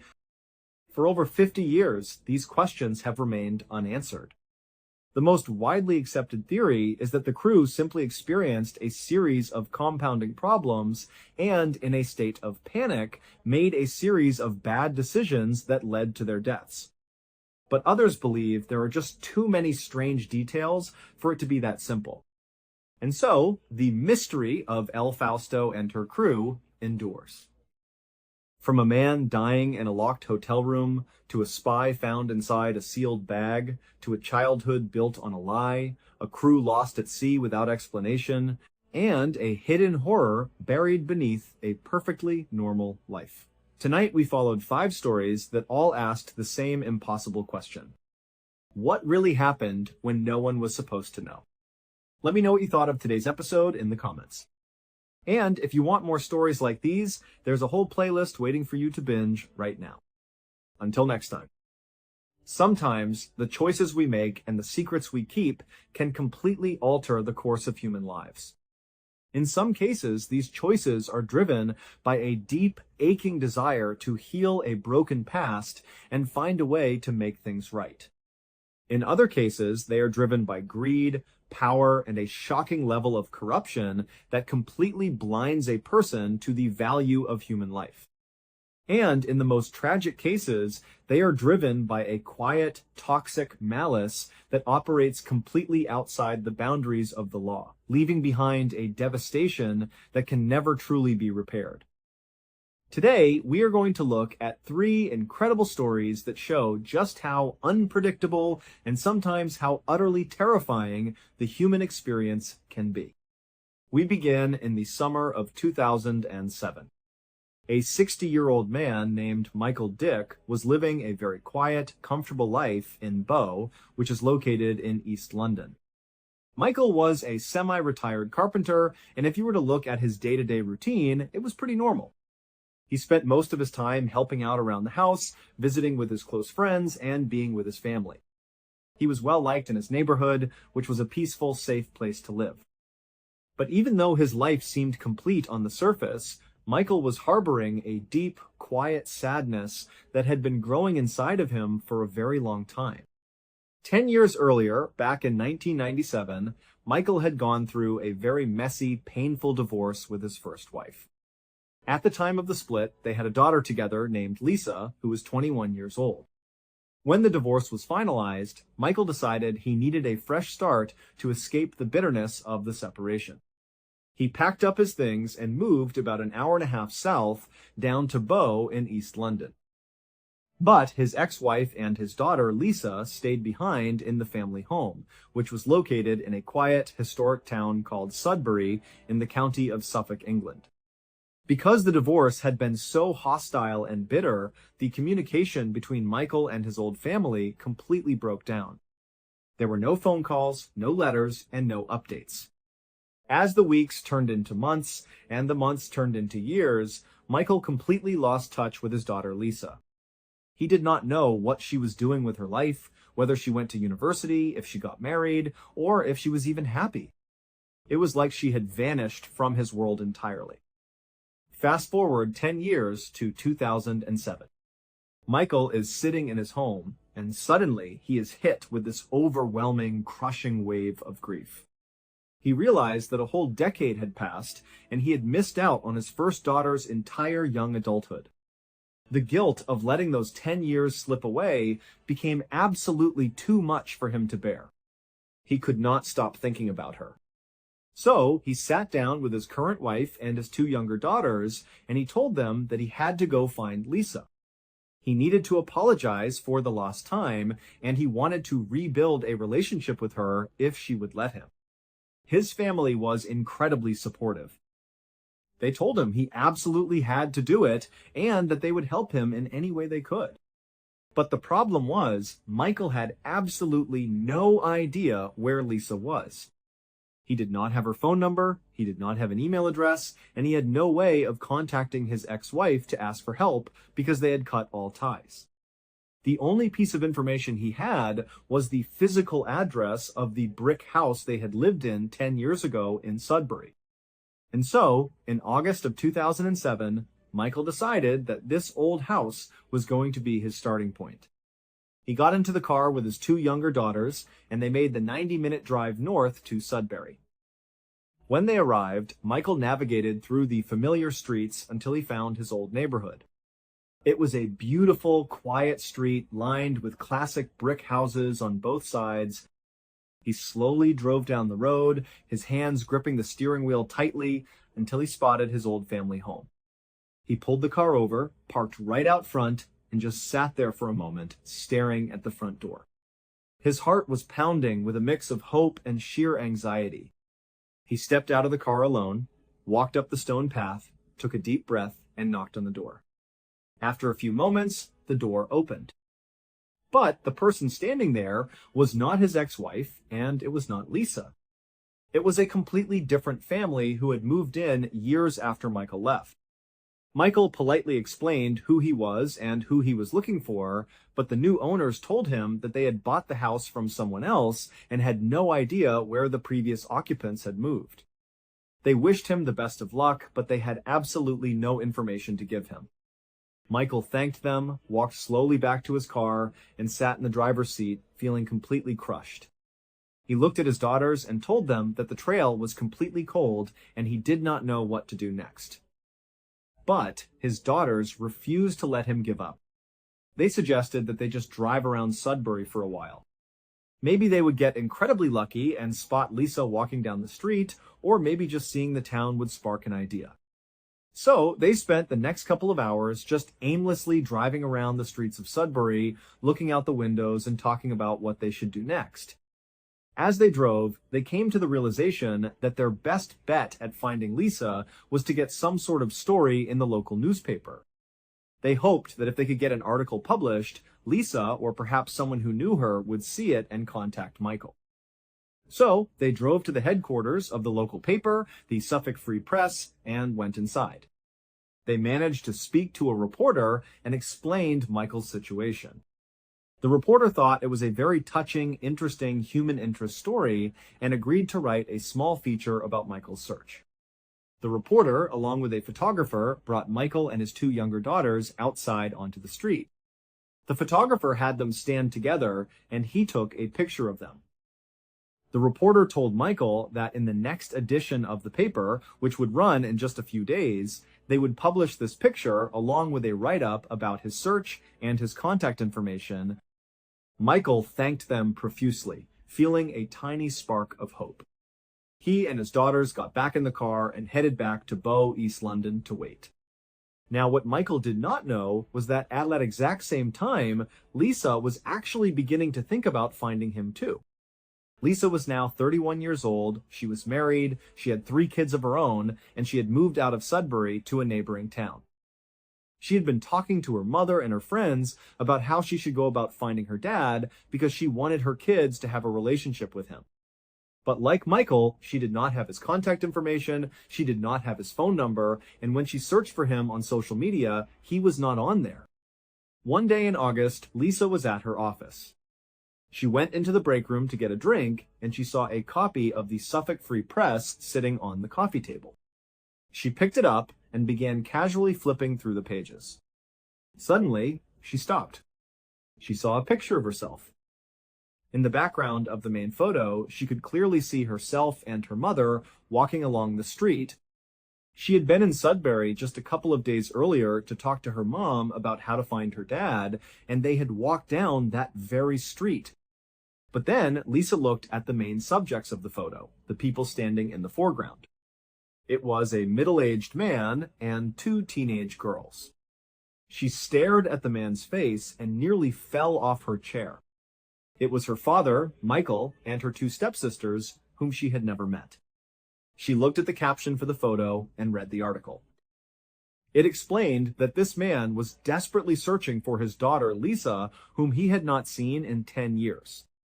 Purely by chance, on the only day Lisa had been in Sudbury talking to her mother about finding her father, she had been walking literally 100 feet behind her father and her stepsisters as they were having their picture taken for the newspaper ad. The photographer had captured all of them in the same frame without even realizing it. Lisa immediately read the article, got her father's contact information, and reached out to him. Initially, when Michael answered the phone and Lisa told him who she was and how she found him, he actually thought it was a scam. He did not believe it was actually her. But eventually she convinced him and he drove right back to Sudbury. They had an incredibly emotional reunion, and Michael got to meet his grandchildren for the very first time. Today, they are still a close part of each other's lives, all because of an unbelievable one-in-a-million coincidence captured in a single newspaper photograph. That is a story of a long search ending in a beautiful, almost miraculous way. But our next story takes us to a very different part of the world where a man's search for fame and power led to something incredibly dark and deeply disturbing. If you were to picture the Amazon rainforest in your head, you would probably imagine a dense, green, tropical wilderness filled with exotic animals and winding rivers. And you would be right. That is a very accurate representation of the Amazon. But what a lot of people do not know is that the Amazon rainforest is also home to a massive, bustling city. It is called Manaus, and it sits right in the middle of the rainforest, right along the banks of the Amazon River. Manaus is a city of extremes, and unfortunately, it happens to be one of the most violent places in the entire world. In Manaus, the drug trade and gang violence are extremely prevalent. All it takes is walking down the wrong street or crossing the wrong person, and you can get shot or stabbed in broad daylight with virtually nothing anyone can do to stop it. The police are often overwhelmed, underfunded, and sometimes even complicit in the chaos. In 1989, a 31-year-old former police officer named Wallace Souza decided that he wanted to do something about the state of his hometown. He wanted to make a television show that would show people what it was actually like to live in Manaus. Now, there were other crime shows in Brazil at the time, but they often censored the most graphic content. They would blur out the bodies or avoid showing the true horror of the crime scenes. Wallace decided he was not going to do that. He felt that the only way to expose the harsh reality of life in Manaus was to show everything without any filter. So, that year, he launched a show called Canal Livre, which translates to Free Channel. True to his word, there was absolutely no filter on what went on the air. The show was shocking, raw, and incredibly graphic. Viewers were given a front row seat to freshly murdered victims, lying in the road, slumped over chairs in restaurants, or dead behind the steering wheels of their cars. The cameramen would zoom in on the fatal injuries, the blood spatter, and the faces of the deceased. They would show the grieving family members crying out in pain, completely raw and unedited. But in between these very dark, violent segments about gang killings and drug deals gone wrong, Canal Livre also had a much lighter, almost bizarre side. They would bring on local artists to talk about their work, or they would focus on down-on-their-luck families that needed help, using the show to raise money for them. And then, for seemingly no reason at all, there was a recurring segment where a puppet character would get into physical fights with a man selling bread. It was a totally strange, chaotic spectacle, and the people of Manaus absolutely loved it. Eventually, the show became incredibly popular, not just in Manaus, but across all of Brazil. Because Wallace was often on camera hosting the show, he became extremely famous and highly recognizable. When he walked down the streets of Manaus, people would see him and literally start clapping and cheering for him. He was seen as a hero who was brave enough to show the truth that the government wanted to hide. As his popularity grew, Wallace decided that he did not just want to report on crime, he wanted to fight it from a position of authority. On the air, he would constantly berate the government for failing to protect its citizens, and he would mock the police for their inability to catch criminals.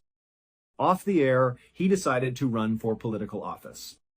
He campaigned hard on a platform of law and order, promising to clean up the streets of Manaus. He was elected with a massive majority, and he quickly became one of the most beloved, influential, and trusted public figures in all of Brazil. However, over the years, there was one very strange thing about Canal Livre that some people began to notice. It was a detail that was hard to ignore, and it was most obvious in a now famous episode that aired in the mid-2000s. This particular episode opens with a Canal Livre reporter making their way through a dense patch of jungle. A cameraman is filming them from behind as they push branches out of the way and carefully step over the thick underbrush. Up ahead, there is a small clearing, and standing in this clearing is a third person who is looking down at something on the ground. The reporter finally makes his way into the clearing, and the cameraman follows, pointing the camera down at the ground. What you see on the ground looks like a black, charred log that is still smoking. But as the cameraman zooms in, you realize it is not a log at all. It is a human being. The body is badly burned and still actively smoking, meaning this person had been set on fire just minutes before the camera crew arrived. It was a horrifying sight. But then, the reporter starts talking about the victim with an incredible amount of detail. He tells the audience that the victim is a man, that he had not been shot, and that he had been doused with gasoline and burned alive. The problem was, the police had not even arrived at the scene yet. No medical examiner had looked at the body, and because the body was so badly charred, it was virtually impossible to tell just by looking at it whether the victim was male, whether there were gunshot wounds, or what accelerant had been used. When people began to question how Canal Livre always managed to arrive at these crime scenes so quickly, and how they had so much detailed information before the police, Wallace had a quick answer. He told them that they were simply a very popular show with a huge network of informants, that people called them before they called the police, and that they constantly monitored police radios and the city morgue. For a long time, people accepted this explanation. But everything changed in October of 2008. That month, the police arrested a former Manaus police officer who went by the name Moa. He was accused of committing 9 murders and was thrown into jail. Despite the incredibly serious charges against him, Moa seemed completely unfazed. He acted like a man who knew he had powerful connections on the outside, someone who would step in at any moment and get him out of prison. But as the weeks went on, nobody came to save Moa. He just continued to sit in his cell, and eventually the reality of his situation began to sink in. He realized he had been abandoned. So he decided to start talking, and the story he told would shock the entire nation of Brazil. Moa admitted to the police that he had killed several people. But then he said that he was just a hitman. He claimed that the person who was hiring him to commit these murders was none other than Wallace Souza. The police began a massive, secret investigation.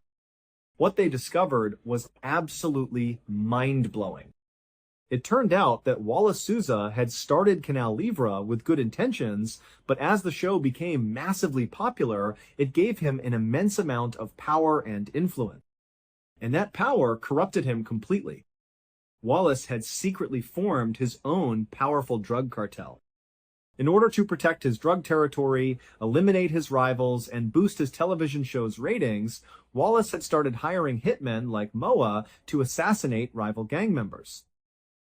Wallace would tell the hitmen exactly who to kill, where to do it, and at what exact time.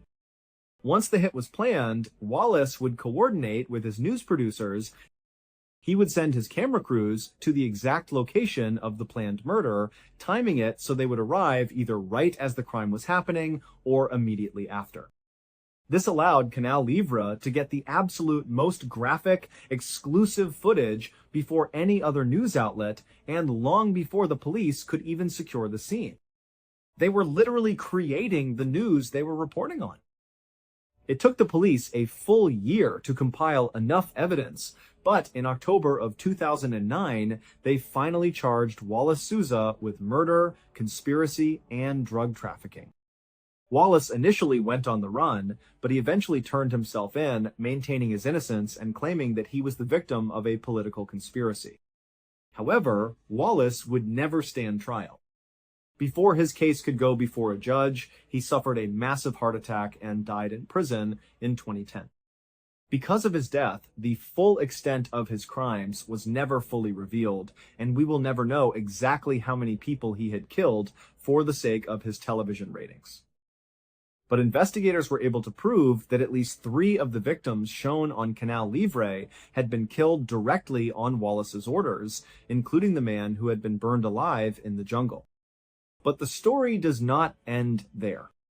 The person who paid the ultimate price for exposing this massive conspiracy was Moa, the hitman who had blown the whistle on Wallace. On New Year's Day in 2017, a massive violent prison riot broke out at the facility where Moa was being held. A powerful crime syndicate overran the guards and took control of the prison, and they had a specific list of targets they wanted to eliminate. One of those targets was Moa, whom they viewed as a traitor for cooperating with the police. An angry mob of armed inmates made their way to Moa's cell.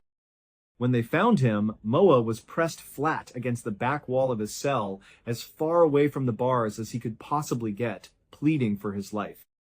The mob, armed with machetes and knives, began hacking at the cell door, trying to break the lock to get inside and cut him to pieces. But the lock was too strong, and they could not get the door open. Realizing they could not reach him with their blades, they decided to do something else. They reached through the bars with a lighter and set Moa's mattress on fire. The flames quickly spread, filling the tiny cell with thick, toxic smoke and intense heat. With nowhere to run and no way to escape, Moa was trapped. He was burned alive inside his cell, suffering the exact same horrific fate that he and Wallace had inflicted on their victims years before. This is a terrifying example of how greed and a desire for control can lead to absolute horror. But sometimes, control does not come from a drug cartel or a television show. Sometimes it comes from someone you trust completely, someone you consider to be your very best friend. And that brings us to our third and final story, which took place in Sydney, Australia.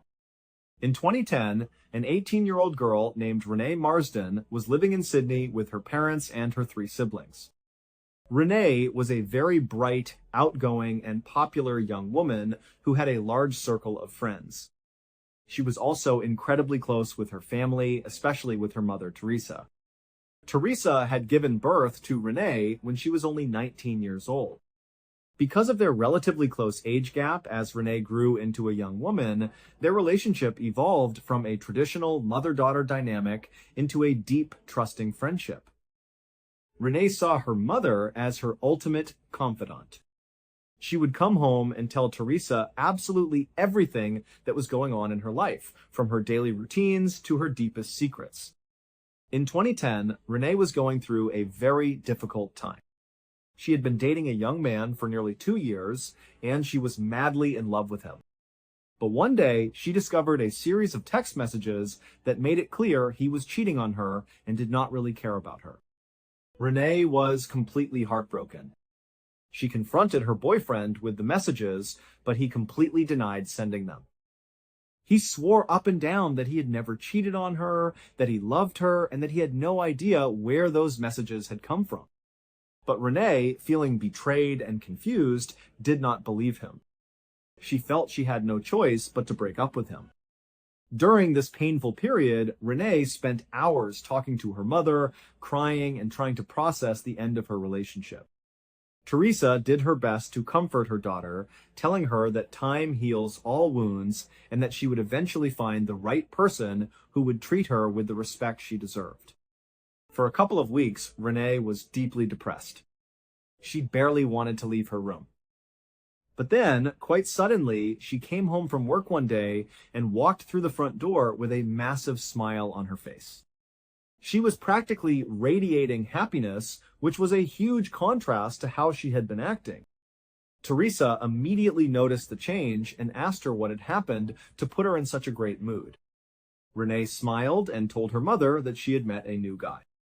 Teresa was thrilled to see her daughter happy again, and she eagerly asked who this new person was. Renee explained that his name was Braden Spiteri. He was 23 years old, and he came from a very wealthy, prominent family. He had graduated from the King's School, which is an extremely prestigious boys' school in Sydney, and his father owned a highly successful construction company that Braden was set to inherit. Renee described him as handsome, kind, and absolutely perfect. Teresa asked how they had met, and Renee explained that her best friend, Camilla Zidon, had introduced them. Camilla and Renee had been best friends since high school, and Camilla was always over at the Marsden house, so Teresa knew her very well.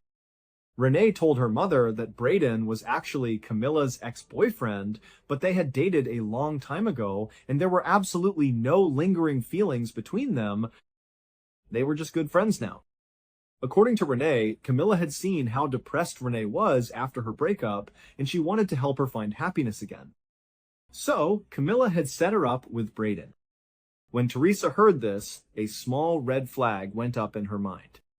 She knew that dating a best friend's ex-boyfriend could easily lead to drama and hurt feelings, even if everyone claimed to be fine with it.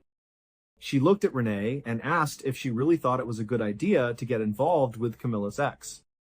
But Renee quickly brushed her concerns aside, saying that Camilla was completely supportive and just wanted her to be happy. Still feeling a bit uneasy, Teresa asked to see a picture of this new guy. Renee pulled out her phone and showed her a photo of Braden. He was indeed a very handsome young man with a bright, welcoming smile. But as Teresa looked closer at the photo, she noticed something that made her uncomfortable. In the picture, Camilla was leaning her head heavily on Braden's shoulder, looking very much like his girlfriend.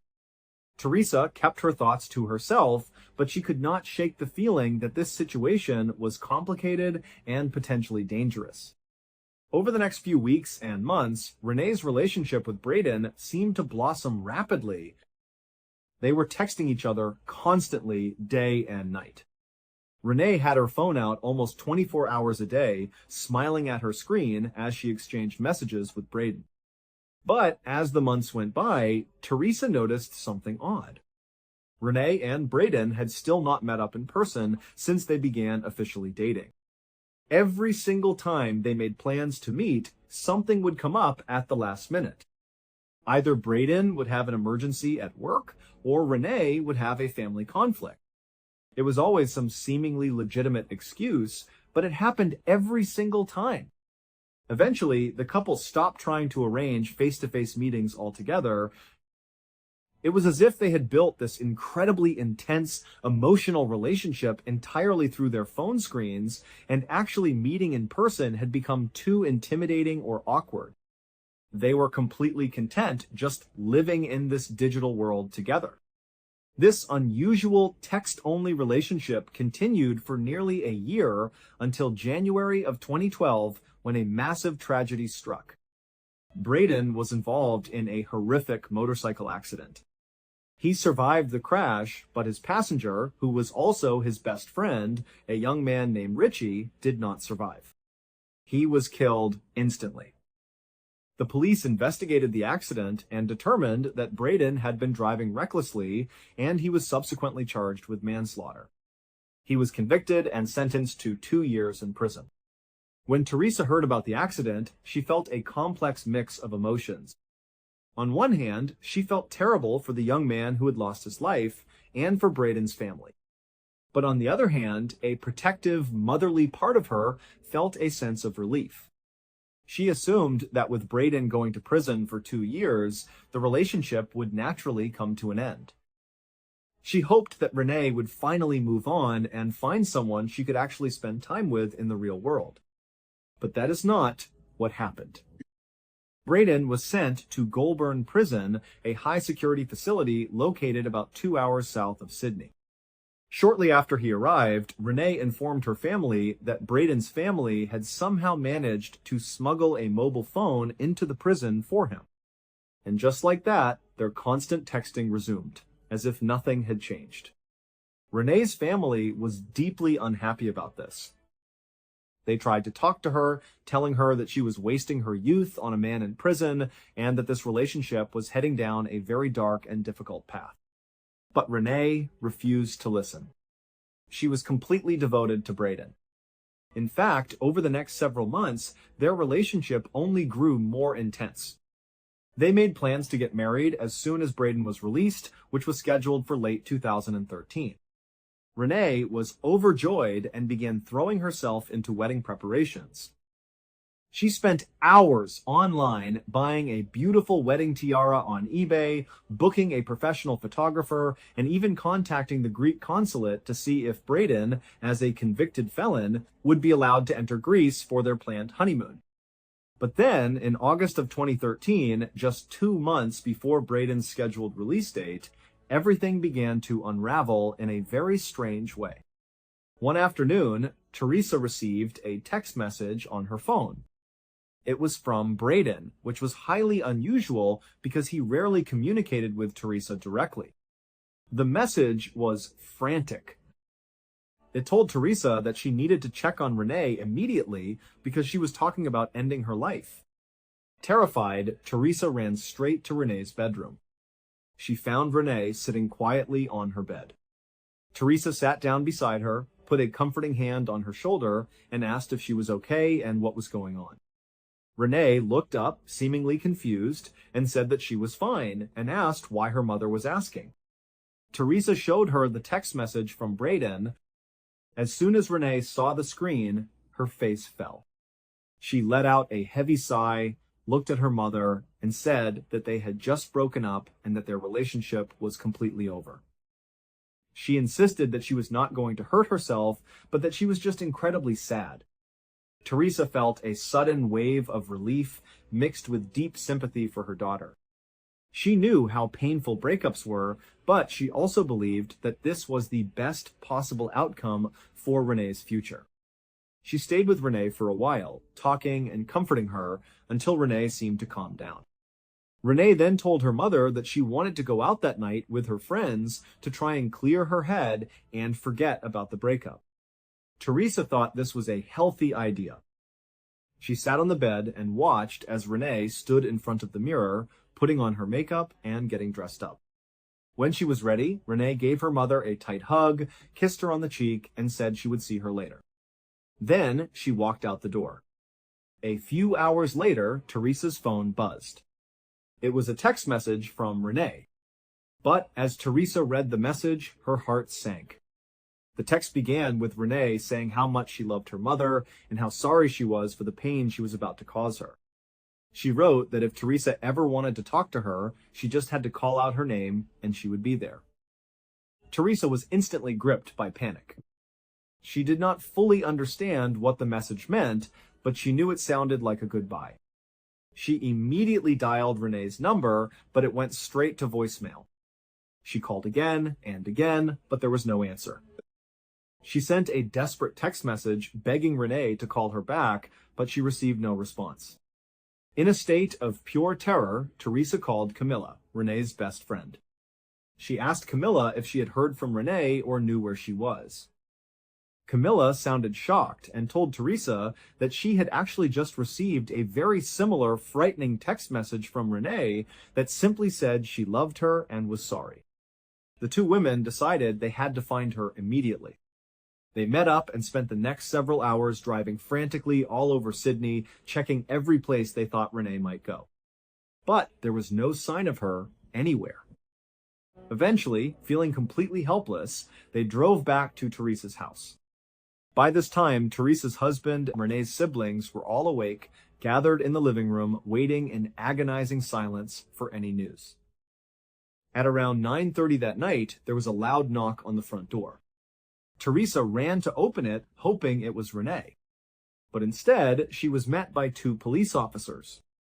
The officers explained that they had found Renee's car parked in an unauthorized area, but she was not inside or anywhere near the vehicle. They had come to the family home to see if they knew where she was. When the family explained these suicidal text messages, the officers' faces grew grave. Without hesitating, Teresa and her husband ran to their car and drove straight to the location where the police had found Renee's vehicle. The car was parked in a beautiful but notorious area of Sydney known as the Gap. The Gap is a famous peninsula characterized by steep sandstone cliffs that drop directly into the churning ocean below. It is a place of incredible natural beauty, but it is also tragically well known as a site where many people go to end their lives. When the parents arrived, they rushed to Renee's car and searched it, but it was empty. They began running up and down the paved walking paths that lined the edge of the cliffs, calling out Renee's name into the dark, windy night. But there was no answer, only the sound of the waves crashing against the rocks far below. As Teresa searched, she climbed up to one of the highest lookout points on the cliff. There, on the ground, right in front of the safety fence designed to keep people away from the edge, she found something that shattered her heart. Placed neatly side by side on the gravel were Renee's flat black shoes. The police conducted an extensive search of the cliffs and the water below that night, but because of the darkness and the rough sea conditions, they could find no sign of Renee. The following day, investigators located a security camera that was positioned to monitor that specific section of the gap.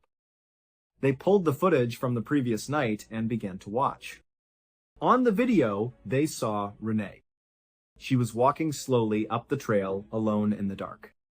She stopped near the lookout point, bent down, took off her shoes, and placed them neatly together on the ground.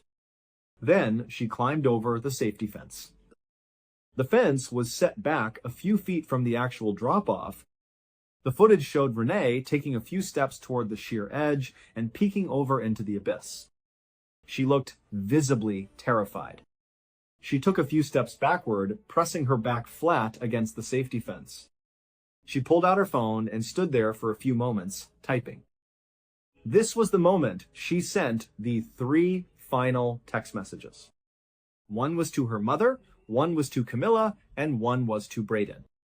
Once the messages were sent, Renee took her phone and threw it far out over the edge, watching as it disappeared into the ocean.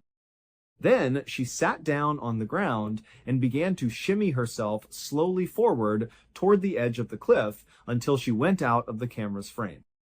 It was clear to the investigators that Renee had jumped to her death.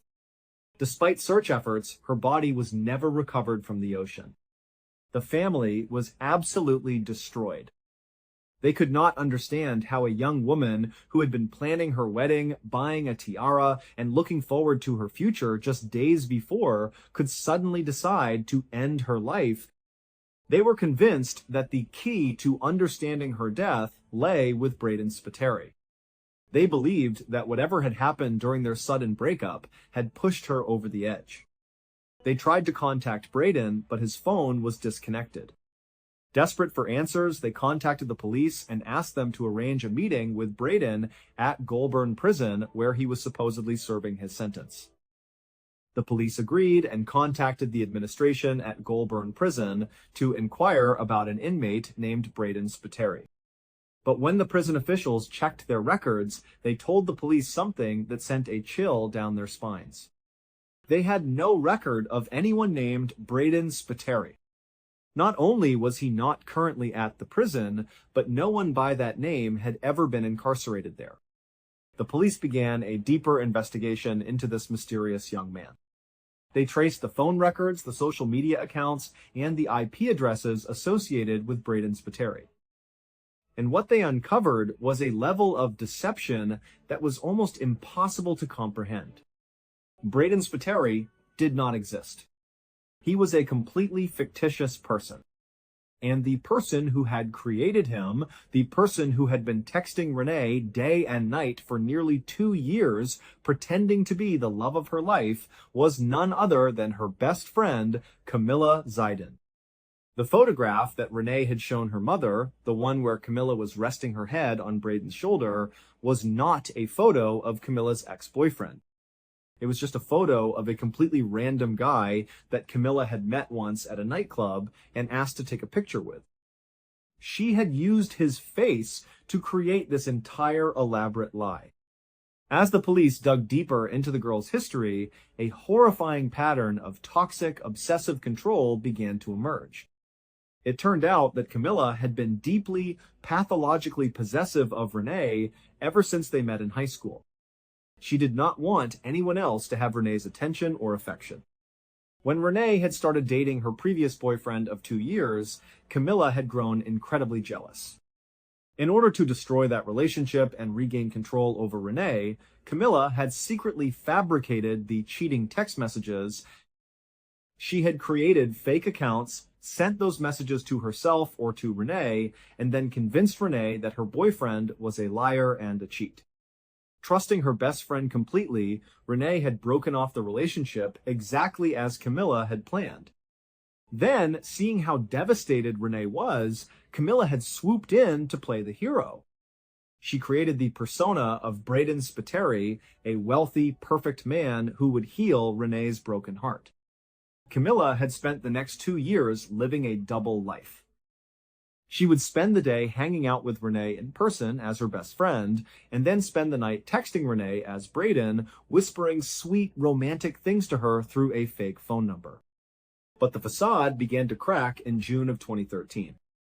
During an intense text conversation with Braden, Renee had opened up about her frustrations with her real-life friend, Camilla. She told Braden that Camilla had become incredibly toxic, mean, and controlling, and that she was seriously considering ending her friendship with her. On the other end of the phone, Camilla was reading these messages. She was furious. She realized that despite all her efforts to control Renee, Renee was starting to see through her and wanted to push her away. Camilla's obsession turned into a dark desire for revenge. She decided that if she could not control Renee, she would destroy her. And she would use the character of Braden to do it. On the afternoon of the 5th of August, 2013, Renee was out having lunch with a coworker. She was happy, planning her future wedding, when she suddenly received a cold, abrupt text message from Braden out of the blue saying that he needed a break from her and that it was over. Renee was completely blindsided and devastated. She tried calling him repeatedly, but the call would not go through. Desperate and confused, she decided to do something she had never done before. She called Goulburn Prison directly, hoping to speak to a guard or an administrator who could help her get in touch with Braden. The call was placed at 2:45 that afternoon. While we do not know the exact details of the conversation, it is almost certain that the prison staff informed Renee that there was no inmate named Braden Spiteri at their facility. In that single, horrifying moment, the illusion shattered. Renee would have realized that the man she had loved for 2 years, the man she was planning to marry, was a total lie. And as she began to connect the dots, she would have realized that the person behind this cruel, elaborate deception was her very best friend, Camilla. The embarrassment, the shock, and the absolute betrayal were too much for Renee's 18-year-old mind to process. She felt completely violated, foolish, and deeply broken. She could not bring herself to confess this massive, humiliating truth to her mother, who was her confidant. The weight of the realization was so heavy that she felt she could not survive it. And so, later that evening, she walked out of her house and made the tragic journey to the Gap Cliffs. When the truth finally came out, Renee's family demanded justice. They wanted Camilla to be held criminally responsible for what she had done, for driving their daughter to her death. But they were met with a harsh, frustrating reality. In Australia, as in many parts of the world at the time, there were no laws against catfishing. Creating a fake online persona and using it to deceive someone, even if it leads to devastating psychological harm, was not considered a criminal offense. Because Camilla had not physically forced Renee to jump, she could not be charged with any crime related to her death. Throughout the inquest and the media coverage that followed, Camilla refused to take any responsibility for what happened. She never apologized to Renee's family, and she never showed any remorse for the incredible devastation she had caused. Today, Renee's family is left with a profound, lingering grief and a sense of anger that may never truly fade. They are forced to live with the knowledge that the person who destroyed their daughter's life is walking free, completely unpunished by the law. The story of Renee Marsden is a haunting reminder of the dark side of our connected world. It shows us that the people we think we know, the people we let into our lives and our hearts, can sometimes be the very ones who are plotting our destruction. And it leaves us with the unsettling truth that sometimes the most horrific acts of cruelty can be committed without ever breaking a single law on the books. These three stories, from the miraculous reunion of Michael and Lisa, to the bloody, corrupt empire of Wallace Sousa, and finally to the tragic digital betrayal of Renee Marsden, show us the incredible spectrum of human behavior. They remind us of the power of our actions, the weight of the choices we make, and the enduring, sometimes devastating consequences that follow them. And the third story is the one that people still debate to this day. Because depending on your perspective, it might not even be considered a crime. Let me know your thoughts in the comments, and if you're not ready to stop, there's another story waiting for you right now.